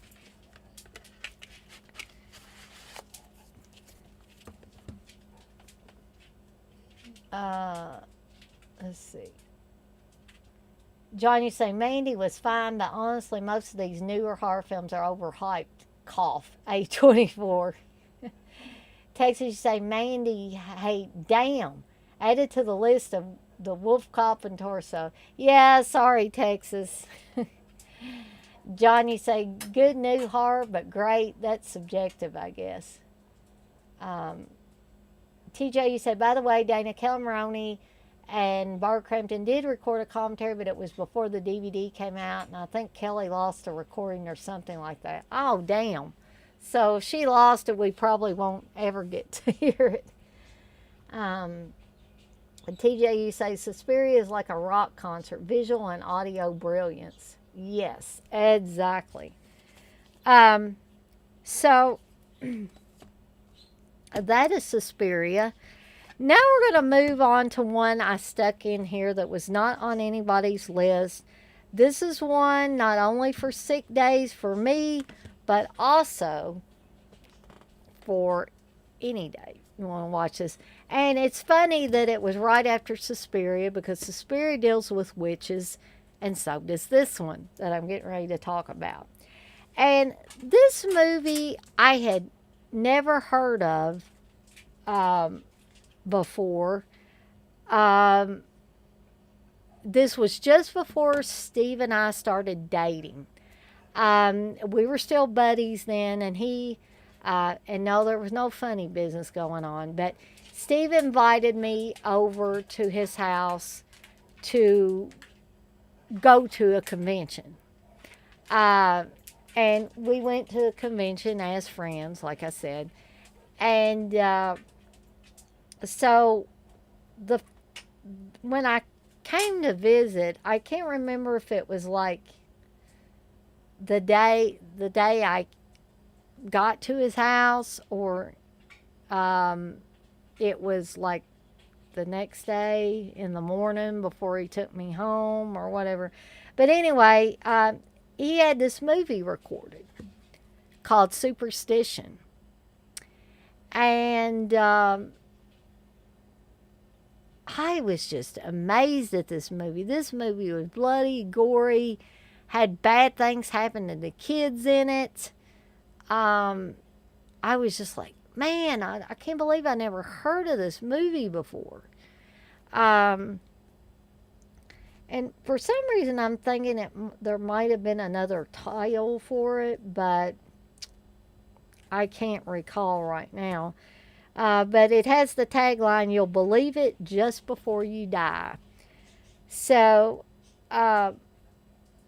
James Houghton's in this, Albert Salmi, Lynn Carlin, and Larry Pennell.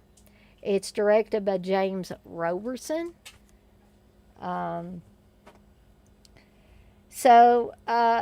horrible is happening at the old house on Mill Road. A series of ghastly accidents has occurred near the site where a witch drowned centuries earlier. But when an alcoholic minister and his family move into the cursed residence, an idealistic young priest, played by James Houghton, and a cynical police detective, played by Albert Salmi, start their own investigation into the unexplained violence. Has the daughter of Satan returned for a rampage of vengeance? Will the laws of the church be strong enough to cast out this demon? And if evil has truly found a new home, was the entire neighborhood headed straight to hell? This is a Scream Factory release, and I was so excited when Scream Factory put this out, because, I had been waiting for a release of it ever since I watched it when I visited Steve that time. And he actually, Steve, bless his heart, he does this more often now than he did then. He fell asleep during it, and I was just so enamored of the movie that I wasn't going to go to sleep. I was going to finish watching this movie. John, you say you've never heard of this one, and I had not either until Steve said, hey, there's this movie that I think he may have downloaded it. That's before I figured out that Steve downloaded a bunch of stuff and had all these hard drives with movies on them. It was either that or he recorded it from cable, because he had cable at the time. But in any event, he had just obtained it before I came for a visit. So I highly recommend this one. A fun, gory little movie. I mean, it starts off with a bang and it keeps going and going, just like the Energizer Bunny, in my opinion. This was from 1982. Um, I think Studio Canal actually did the transfer on this, and then Screen Factory put it out. It is not rated. So it does have a few special features on it. You get a new 2K scan of the original film elements, a new interview with director James Robertson and actor James Houghton, and a theatrical trailer. Not too heavy in the special features department, but still a really great film. You could even have a double bill with Suspiria and Superstition. Um, I think actually that would be an awesome double bill. But I highly recommend this one if you're just looking for a gory, fun little time waster. This would fit the bill. Um, John, you say, TJ, you say, sounds interesting to check out. Yes, I highly recommend it. You may still be able to get copies of this as well. John, you say, oh yeah, Studio Canal doing it, then it's good quality transfer. I saw their 4K of Angel Heart today. Movie looked killer. Ooh, that sounds good. I actually picked up a couple of 4Ks. I considered doing a review of them, but I thought I would watch them all the way through first. I got one for Alien and for the new Candyman 4K release, even though Steve will probably want to kill me when he finds out I got that because he said it was too expensive and I should wait for it to go down. But I thought, what the heck? I'll go ahead and get it. Hey, Craig. You say hey to me and hello to everyone in the chat. Okay. So I got four more to go through. So again, I'm not, I'm starting to wear down a little bit, but I am going to go through these. Well, I said four. Yeah, four. But I do want to get through these, but I may not spend quite as long on them as I have some of these others. But we're going to get through them. John, you say I have that Alien one, but haven't watched it. If you have that little Alien hard box set, it goes for a bit now. I do not. I'm not sure if Steve does, and I didn't realize that he's already ordered the 4K of Alien, because he was looking at my. I keep stacks of movies that I'm watching on our table, our small table by the couch. So they're easy access because I'm lazy. I don't want to like put all of them on the shelf if I haven't washed them. But anyway, he was walking past there and he said, thunder's getting kind of loud. Brandon, you don't want to go outside there now, buddy. Brandon, poor old boy, bless his heart. He's got his medicine in him, but he's still pacing around. But so he said, you got that? And I said, well, yeah, because it was cheap. It was, he said, $10 cheap? I said, no, $13 cheap. So he probably thought I spent too much on it or something. But I didn't think that was bad for a 4K. So moving right along to the next one is one that somebody mentioned on one of their lists, and I was like, oh yeah, I watched this one. And I would have also had the original Creep Show on as well, but I feel like I've just talked about that not very long ago, so I said we'll talk about Creep Show 2 tonight. TJ, you said, oh man, I'm sick of rebuying all the Halloweens, Aliens, Friday 13th, Elm Streets, LOL, and Evil Dead. But, I won't quit buying the Evil Dead. But I totally get what you're talking about. Creep Show 2 is a worthy successor to the original Creep Show, in my opinion. Um, you don't have as many stories in this one, but I think all of the stories work. All of them are powerful enough to carry the film. Um, so let me give you a little bit of a plot synopsis. Actually, too, this was one that in the dying days of the drive-ins, my mom and dad went to see this one. I wish to goodness I could have went with them, but they kind of wanted to have a date night, and they left me and my brother with my aunt and uncle. So we had a good time too. We rented a bunch of movies and watched things. But Titans of Terror, George A. Romero and Stephen King delivered yet another selection of blood-curdling tales in Creepshow 2, the follow-up to the 1982 classic. In Old Chief Woodenhead, a group of young hoodlums face retribution from an unlikely source after looting a local hardware store and killing the owners in the process. Meanwhile, the raft sees a group of horny teens wishing they'd read the warning signs first before taking a dip in the remote lake. Finally, an uptight businesswoman finds herself with some unwanted company following a hit and run incident in The Hitchhiker. Retaining the same EC comic book flavor that made the original such a hit, Creepshow 2, this time directed by longtime Romero collaborator Michael Gornick, is a standout horror anthology from the minds of two of the genre's master craftsmen, which I would totally agree with. You say yes, Evil Dead, TJ. Um, Craig, you say you love both Creepshows. I do too. John, you say, I think I saw part two first as a little kid because I remember Thanks for the Ride Lady vividly. Yeah, I can't really remember what order I saw them in. John, you say, part one is my favorite, but those stories are classic, including villainous Leslie Nielsen. Exactly. Um, I think by having less stories, this one kind of forced them to be a little bit tighter and be a little more choosy about which ones that they chose to put in this one.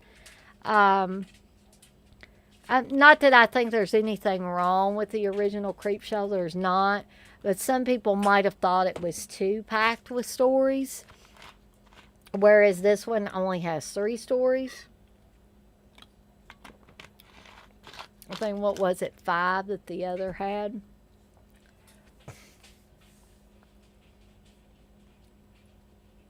Texas, you say that was George Kennedy's best roast in straight jacket and cool hand loot. Well, George Kennedy was also on Death Ship, and he was also on Just Before Dawn, which is a movie I really need to talk about at some point because I really, really do like that movie a lot. Um, I think I've talked about it in passing, but haven't actually had the disc out here and talked about it in depth. So, yeah, Creepshow has 3 really great stories. It ends on an exceptional story, in my opinion, with The Hitchhiker. You get a cameo by Stephen King in that story. And Tom Savini plays the creep in this one, which is also cool. But this is another Arrow release. So the special edition contents, you get a brand new 2K restoration from the original film elements. You get 5.1 DTS HD Master Surround audio options. Audio commentary with director Michael Gornick. Poncho's Last Ride, a brand new interview with actor Daniel Beer.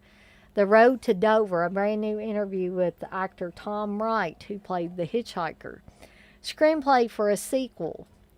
An interview with screenwriter George A. Romero. Tales from the Creep, an interview with actor and makeup artist Tom Savini.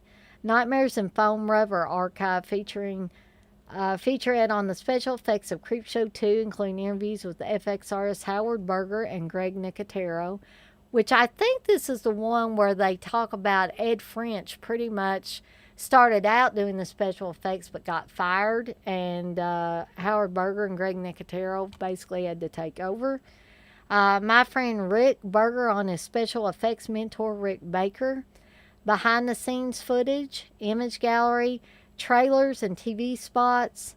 Also, the original screenplay, which is BD-ROM content, and also a reversible sleeve featuring original and newly commissioned artwork by Mike Saputo. So here's the original artwork. And here is the new artwork. I don't know if you can see that real well, but I personally have always liked this artwork with the creep sitting in the movie theater.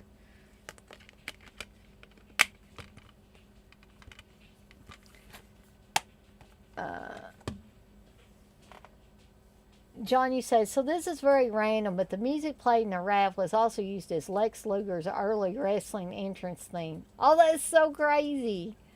Oh, cool. I'm going to have to ask Steve about that. TJ, you say, Creepshow 2 is fun. The cartoon bully story is weird. Kind of ugly kid characters, lol. Yeah, pretty much. So that is Creepshow 2. Highly recommend for a sick day. If you just want to zone out, watch 3 great stories. Not have to think about anything else. Just take your meds and watch some great storytelling at work.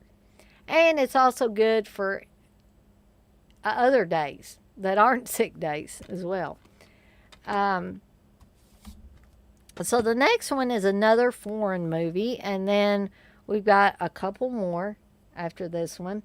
This one's a Fulci movie, and this one was actually on somebody's list, and I was like, boy, this person must be the type of horror fan I am, because they were picking a lot of movies that were not new movies, actually. And so I was really, thrilled with that original list. And that is City of the Living Dead, aka The Gates of Hell. And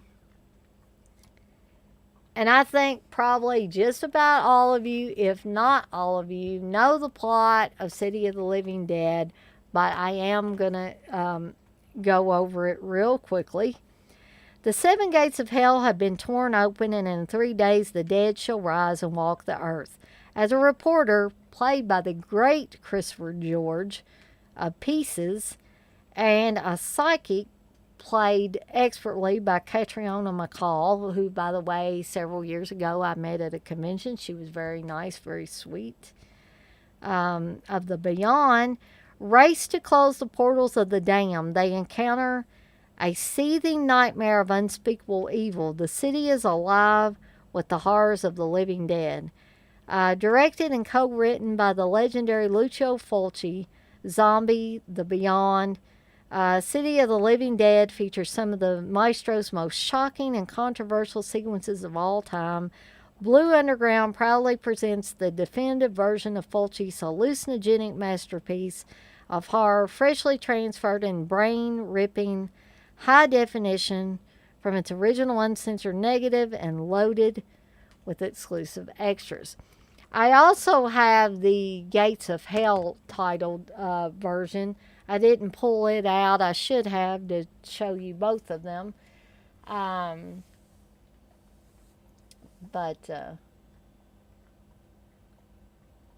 John, you said the Waxwork releases for the soundtracks are good too. I actually have the Creepshow one. So yes, I can attest that the soundtracks are great. I wish I had Creepshow 2. But I missed out on that one. If I want to get it, I'll probably have to check eBay. Hey, Garrett. See, I guess I'm the only one that missed out on that Lex theme. Hey, Garrett. Not a lot. I'm still dealing with those long haul COVID effects, unfortunately. No, you might not want to watch City of the Living Dead if you have a stomach virus, DJ. You are correct on that. Because not only does this have head drilling of maggots flying in through an open window, a girl puking up her entire intestinal tract. So, yeah, especially for sensitive viewers. Of course, sensitive viewers probably wouldn't want to watch this period, even with or without stomach flu. Um, this also does have music by the great Fabio Frizzi. Um, yeah, what's not to like about this movie? It has Giovanni Lombardo Radice in it as well, who I also interviewed for my fanzine a few years back. Very gracious man, very sweet man. Always signed his emails, love Giovanni. So, he's played some unsavory characters over time, but I don't feel like the Bob character was unsavory. The Bob character was a damaged man, I guess would be the best way to put it. And very, very different from a character like he played in Cannibal Ferox, which he doesn't like those films. You can just tell when you ask him stuff about that. I think he was horrified during that whole Cannibal Ferox experience. He would much prefer movies like City of the Living Dead, even House on the Edge of the Park, which he was in with David Hess, Cannibal Apocalypse, all that stuff. He has better things to say about those films than he does Cannibal Ferox. John, you say, I was listening to Creepshow and I realized Eli Roth used the Creepshow theme in the Thanksgiving trailer he made. Yep, that is exactly right. I had forgotten about that too. You brought that up. So, again, what's not to like about City of the Living Dead? You basically have these zombies pulling people's brains out. You have a creepy priest who hanged himself at the beginning of the film and keeps showing up. And when he shows up and these women look at him for very long, their eyes start to bleed. And essentially, at least one girl pukes up her entire intestinal tract. So, again, what's not to love? This movie is great. It's packed with all kinds of gory goodness. TJ, you say, I need to research to see if I might be related to composer Fabio Frizzi. You never know, TJ. You never know. Yeah, don't watch Fulci if you're eating pasta. Speaking of pasta, Steve and I went for a late anniversary lunch celebrating 9 years. We haven't killed each other yet. That's what I was telling one of my coworkers today. So that is something to celebrate. But anyway, we went to Buca di Beppo here in Louisville, which has amazing pasta. If you've never ate there, I highly recommend it if you have one near you. But the thing is, you pay, like I got spaghetti with meat sauce, and a small was $30, guys. But here's the deal. I ate on that for 3 different meals. So it was like $10 a meal. So I thought it was worth it. And I had some Moscato wine when I was there. And the atmosphere was great at Buca di Beppo. But talking about pasta made me think about that. TJ, you said I had spaghetti and meatballs for dinner earlier. True story. I believe you. So I'm not going to go, on and on about this movie because I feel like I have talked about this here in the recent past, but I tend to gush over this one because this one was my introduction to Fulci. And my dad didn't even know who Fulci was. This was just a movie that he and my mom went to see in their drive-in days. And my dad talked about it periodically here and there. And I thought that I had missed out on the greatest horror movie ever made. It is one of the greatest horror movies ever made, in my opinion. And when I finally found it in a video store, I was like, I'm finally going to get to see the movie that my dad's been talking about, the flying maggots and the guy getting his head drilled and all that. Um, because I heard about this movie on and off growing up until I finally got old enough where I was going to the video stores quite frequently. And when I found this movie, I was like, yes, the holy grail of horror movies. And that opened a door for me. It was just like when I discovered Argento. It opened a door for me of a whole new set of films that I would have never known about otherwise. Um, my parents were more like one and done. They didn't know who Fulci was. You know, they just watched this movie at the drive-in, and it was gory and everything my dad talked about, but he wouldn't know Lucio Fulci from uh, an opera singer or something like that. The name would not uh, do anything for him.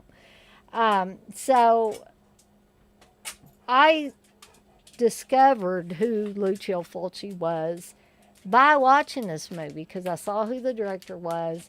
I was like, I got to find this guy's other films. I got to find out if he's got other films. And that introduced me to things like The Beyond, which the first time I watched it was under the Seven Doors of Death, which is unfortunately heavily cut.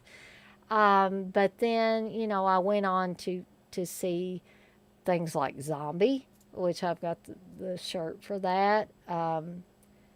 The Beyond, like I said, and so it just kind of went on from there. And then after Steve and I got together, he introduced me to at least one of Fulci's westerns, Four for the Apocalypse, which is a absolutely fantastic western. I highly recommend that if you have not seen it.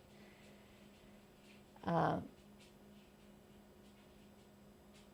Texas, you say no Buca de Fulci or Argento? No, unfortunately not. TJ, you say I rented the Gates of Hell big box back in the day. It took me years before I could handle the gut scene, probably the real intestine thing. I think when I rented it, I got or actually the big box was what I took up to the person at the counter to get the movie. Of course, they would give you, the clear plastic cases with the VHS in it. It would have been awesome to take that big box home, but in this case, I didn't get to do that. So I would love to get my hands on an actual big box copy of it. So if anybody knows where I can get one, let me know. So the special features, this is, like I said, the Blue Underground Blu-ray. So you get the making of City of the Living Dead, interviews with star Catriona McCall, co-star Michelle Suave, production designer Massimo Antonello Ginting, assistant makeup effects artist Rosario Prestopino, special effects artist Gino De Rossi, cinematographer Sergio Salvetti, and camera operator Roberto Forges Davanzati. I know I'm massacring these poor people's names. Acting among the living dead, interview with star Catriona McCall. Entering the Gates of Hell, interview with star Giovanni Lombardo Radice. Memories of the Maestro, the cast and crew reminisce about working with Lucio Fulci. Marketing of the Living Dead, poster and still gallery, theatrical trailers, radio spots, and still gallery. And that, my friends, is City of the Living Dead. One for sick days, minus like if you've got the stomach flu, of course, or any other day of the week. So we're down to the final two. And you might or might not be surprised by these. Actually, the list that I got the idea for this next one that I'm going to talk about had the remake, I believe. No, not the remake, the sequel to this one on there. And I was like, nah, I like the original. And that is When a Stranger Calls. And as you can see, this is one of those retro looking packaging where it looks like a VHS tape and it's got the horror sticker on there. Um, and then when you take it out of the slip cover, you've got this kind of newer cover. And it doesn't have a reversible cover, of course. Excuse me. So I'm sure a lot of you are familiar with the story of When a Stranger Calls. It's basically the urban legend story of a girl is babysitting for a couple and she gets a phone call. In this movie, she gets a phone call where the caller says, "Have you checked the children yet?" And he gets progressively more insistent the more he calls her. And he's like, "Why haven't you checked the children yet?" So she's like, she doesn't understand what this guy's talking about. It turns out the guy, hey, Wes, it turns out the guy has killed the children upstairs. He's been hiding out upstairs, calling the girl from inside the house. So he's inside the house with her. It's another Black Christmas type scenario. Also based on the urban legend that I'm sure a lot of you, if not all of you, have heard before. What she said, you getting in on the Severin DVD sale? Well, you know, Wes, I didn't even know Severin was having a sale. That's how, out of the loop I've been lately. How long's the sale going on? I may have to check it out and see if there's anything that I want to get. So, a little bit of plot for this movie.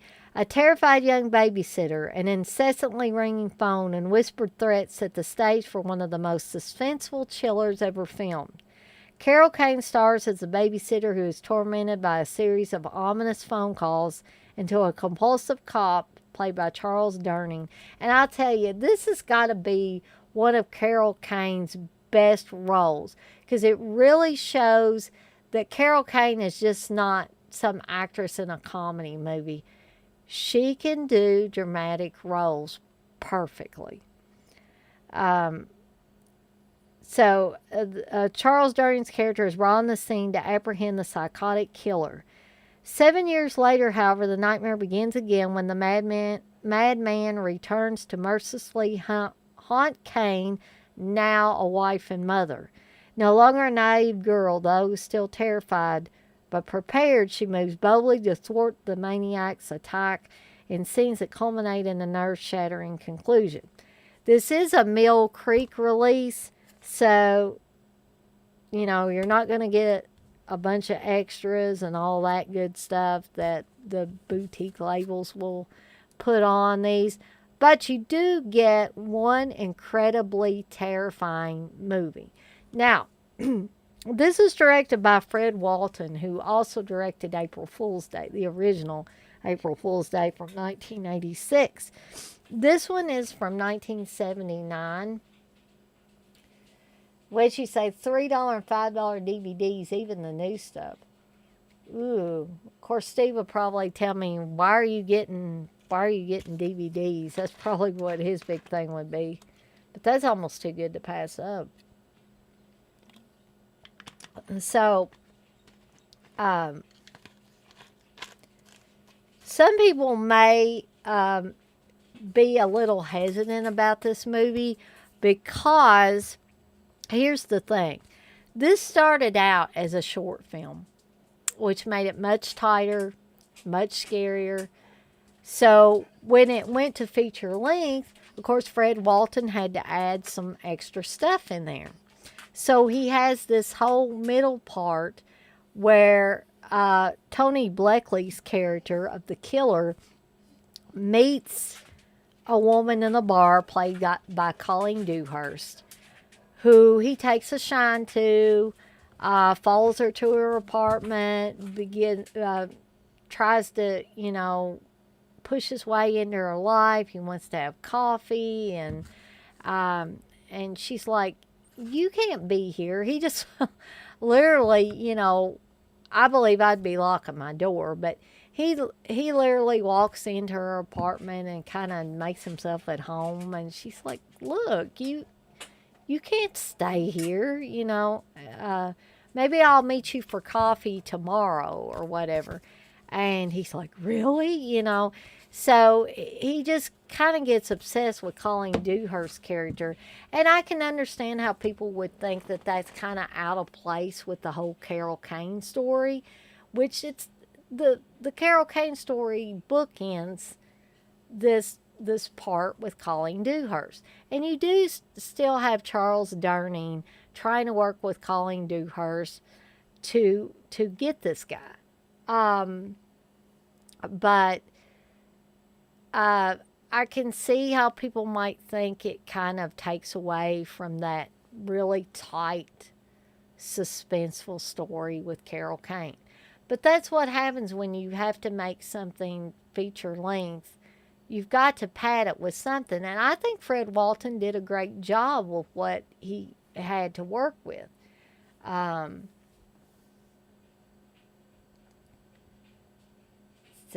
see. TJ, you said great opening, but the ending is pretty great too. When she gets the call at the restaurant and that shocked look in her eyes, the cop and killer mid-story stuff is kind of bleh. Um, yeah, I think that's what really bugged a lot of people was the fact that they had to pad it out with that other storyline instead of sticking just with the Carol Kane story. Um, TJ said, "Oh, the girl in the original short is not a great actor. Nice lady, I'm sure. LOL." Um, yeah, I have never seen. I don't think I've ever seen the original short. Um, but I think Carol Kane does a phenomenal job in this feature. Um, so this movie again, it's not super long, an hour and 37 minutes. Oh, it's not too long. It starts out creepy, and then you have what some people consider a slow part in the middle, but I think it has its moments too. Especially the part where Charles Durning's character of the cop goes to the mental hospital where Kurt Duncan, the killer, was for several years. And they listened to an audio of him when he was brought in after killing the children and trying to kill Carol Kane. Uh, and there is one part near the end of this audio where he lets out a scream that chills my bones every time I hear it because he sounds like he's mutating into some kind of monster. And if you don't know what I'm talking about, definitely try to get a copy of this movie and watch it. Um, and there's another scene where he's basically naked. Kurt is basically naked in a bathroom, and he's remembering being in a straitjacket in the padded room. Um, and it keeps flashing, showing him in that straitjacket in the padded room, and then flashing back to him being naked on the floor of the bathroom. And there's something just inherently creepy about that whole scene. Um, and then near the end of the movie, when they went to the restaurant part, Carol Kane is home with her husband and her children, and she thinks everything's okay because when they came rushing home, they didn't find anything out of place. The babysitter was okay. Her children were okay. But she still feels like something's not quite right. And she gets up and she gets a drink of water or milk, and she goes to check on her children, and the little boy has a sugar daddy candy, and she's like kind of shakes him awake a little bit. She said, "Who gave you the candy? Where did you get the candy?" And of course, he's half out of it, and all. So that's the moment when the audience starts to feel uneasy again. If you haven't already started feeling uneasy, it's like, oh damn, Kurt is in her house now, but where is he? So she goes back, gets back in bed with what she thinks is her husband, and she starts hearing a moaning or something coming from the closet. She thinks that's Kurt. Kurt is in bed with her. He has like half knocked her husband out and put him in the closet. That's where the moaning is coming from. And she's like shaking her husband and going, Stephen, Stephen, there's somebody in the closet. And Kurt raises up and he just goes like this and starts to attack her. That scene is amazing too. There are so many amazingly terrifying scenes in this movie that you never feel fully relaxed when you're watching this, or at least I don't. Um, this is not one that it kind of gives me pause if I'm watching it at night. You know, I want to make sure the doors are all locked. You know, I'm kind of turning on lights as I go through the house just to make sure nobody's hiding. It's that kind of film. It makes you feel that uneasy. Um,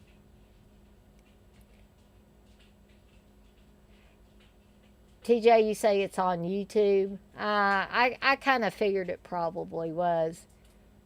John, you say, yes, CK, man, it's tempting. I'm so broke lately, but I have a lot in the cart. John, you say, I have When a Stranger Calls back on tape. That's an odd sequel. The killer is a mime and hides in the walls.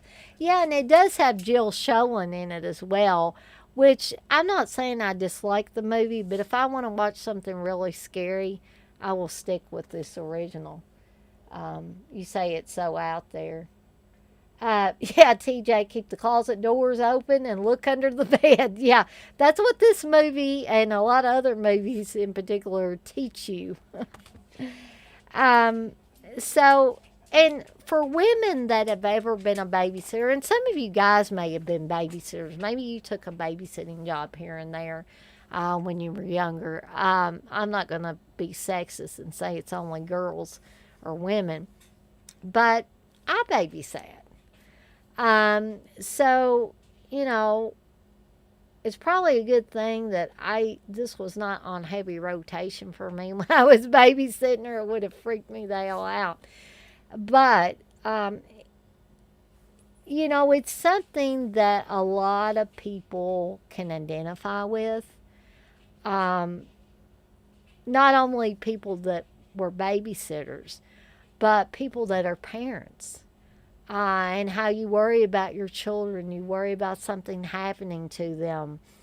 Um, in the same way that Pet Cemetery made people worry about their children getting out in the road even more than they probably already did, a movie like When a Stranger Calls is going to think, you're going to think, oh my God, is somebody going to break into my house somehow and kill my children?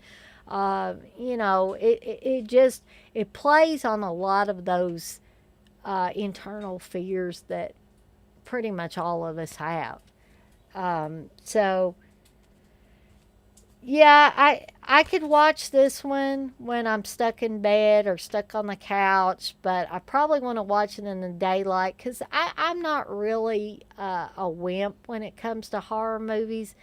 But this is a lot of psychological terror that's going on in this movie. So sometimes I can watch it at night. Sometimes I'm thinking, yeah, I'm going to wait till it's the middle of the day, you know. So, anyway, as I said, this is a Mill Creek Entertainment release. It's got cool packaging, but not really any special features to speak of. But it is a really great movie. Okay, so I've picked a classic, or in my opinion, a classic black and white film for my final film to talk about. And this was one that I didn't see on anybody's list online. I just thought, sometimes when I'm trying to relax, a good old fashioned black and white horror movie really fits the bill. Okay? So that is why I picked Hitchcock's Psycho. Um, this is quite a bit longer than some of the other movies I've talked about tonight, but that's okay because the pacing for this movie is just right. I feel like when you're sick, um, it has its creepy moments, it has its kills in it, but it also gives you time to breathe. Something like When a Stranger Calls, which I talked about just before this one, doesn't really give you a chance to breathe. So if you're just wanting to take your medication, relax a little bit, be able to have a cool kill, and then you get a breather, and then something else happens and you get a breather, then something like Psycho, which has perfect pacing, in my opinion, perfect or near perfect direction by Alfred Hitchcock, has great characterization. I mean, I don't think anybody could play the Norman Bates character like Anthony Perkins. Nobody. Um, Purely my opinion, but I saw the remake with Vince Vaughn, and he basically mugged the camera the whole time, and it was just overkill. I feel like Anthony Perkins was more subtle. I mean, you knew the guy was crazy. You knew there was something unstable about the character of Norman Bates. But Anthony Perkins pulls it off so well because until it really needs to be more over the top, he's so damn subtle. But you know that there's something not quite right about him. Even in those early stages when Janet Leigh's character of Marion Crane shows up at the motel, a Bates motel, and she's talking to Norman Bates in the parlor. It's like he seems kind of normal and congenial and all that, and then something seems to flash in his eyes, and you're like, wait a minute, something's not quite right about this guy. And then the more the movie goes on, and things get more and more twisted, and more people get killed, you're starting to realize that maybe Norman Bates isn't the nicey nice guy he seems to be or seemed to be at the beginning. Um, let's see. John, yeah, you did say that you watched the 4K of it today. You say it's jaw dropping. Yes, it is. You can see the acne on their face kind of clarity. Exactly. I totally agree. And see, I thought the Blu-ray was awesome. When I watched this, I was like, whoa. And Steve got me this as a gift, I believe. And I was so thrilled that he got that for me. And this is the steel book too. Um, yeah, Psycho 4K. Yep. Yeah, TJ, I heard about poor Anne Heche. That's a bad deal. What happened to her? Um, so, um, I think everybody pretty much in here knows the story behind Psycho or the story of Psycho. So I'm not going to go deep into plot. Um, but you do get both the 4K and you get the Blu ray as well. Um, I'm having a hard time remembering how loaded the with special features the 4K is, but I think I want to say the Blu-ray ported over the stuff that was from the original Blu-ray. John might could add something to that since he rewatched the 4K today, um, and tell me if I'm missing out on anything. But um, I have officially reached the end of my group of films to watch on sick days, or heck, you can watch them any other day of the week that you want. Um, these were just some that I thought, if you're trying to relax a little bit and want to get immersed into a movie and not think about how bad you feel, I feel like any of these movies, any and all movies in this group, would fit the bill. Uh, TJ, you say, by the way, it's on YouTube. It's called The Misplaced.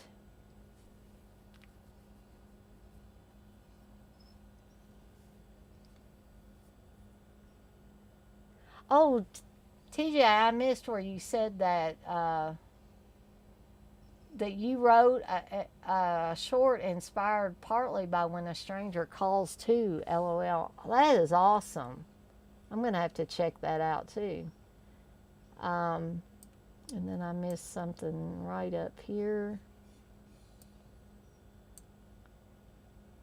John, you say, so have you heard about that movie Foster's Release? It's a short film that was done in college by Carpenter's buddies. It's about a mental patient stalking a babysitter and came out in 71. I can't find it. No, I have not heard about that, but I'll keep my eyes open. Yes, TJ, anything Mystery Science Theater is good for a sick day. I totally agree with that. John, you said the Blu-ray is fine, but it's just a night and day difference with the 4K. It also depends on TV size, but if they can do a 4K scale of a movie on a Blu-ray, that helps enough. Yeah, I agree. You say the problem is these Blu-ray transfers, all of them are old as shit, like 2008 old. Yeah. Um,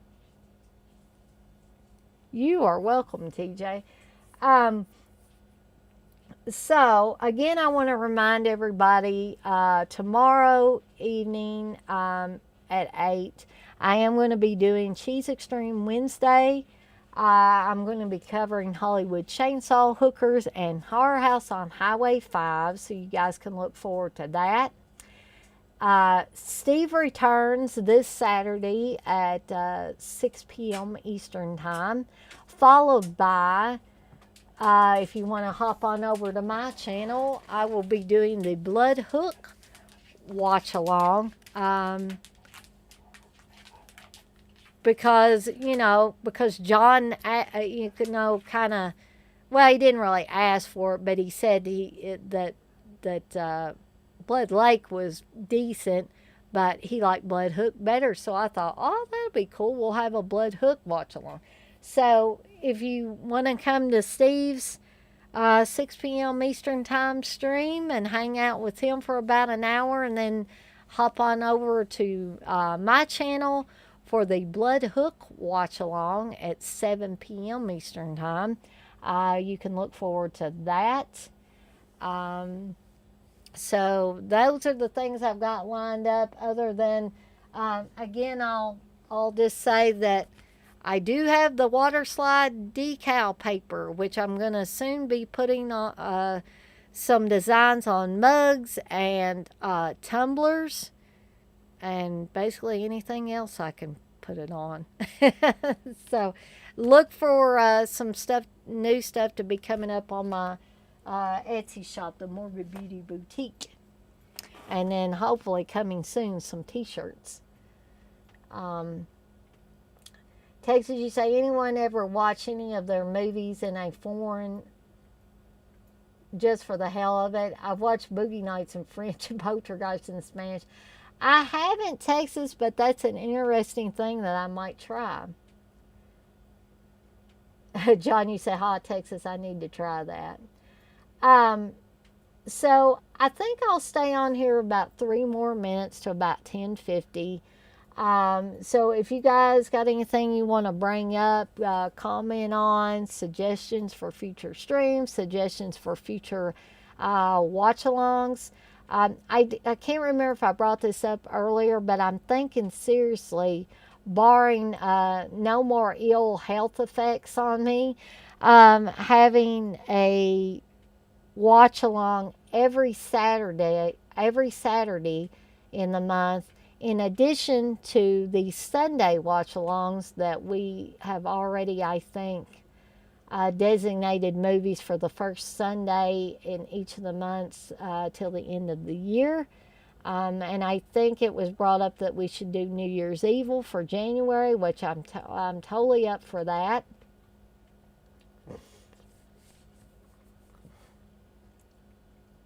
And TJ, you say only if I know the dialogue by heart, Texas. um, so if you guys have any ideas for future live streams, future watch alongs, feel free to throw them my way. Um, if you just want me to get the hell off here, I can do that as well. um, I got a couple more minutes. Y'all feel free to put some stuff in the chat. I may have to very well check out that Severance sale that Wes was talking about. Even though I really don't need to be buying any DVDs, but I might not be able to help myself. That's like too cheap. I wish it was Blu-rays or something that were that cheap.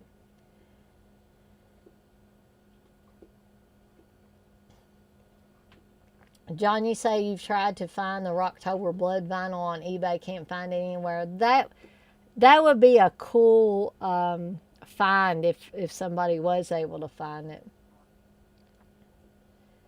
TJ, you say I hate reading my movies when I can help it, huh? John, you say it must be impossible to get. Evidently so, because I haven't found it anywhere either.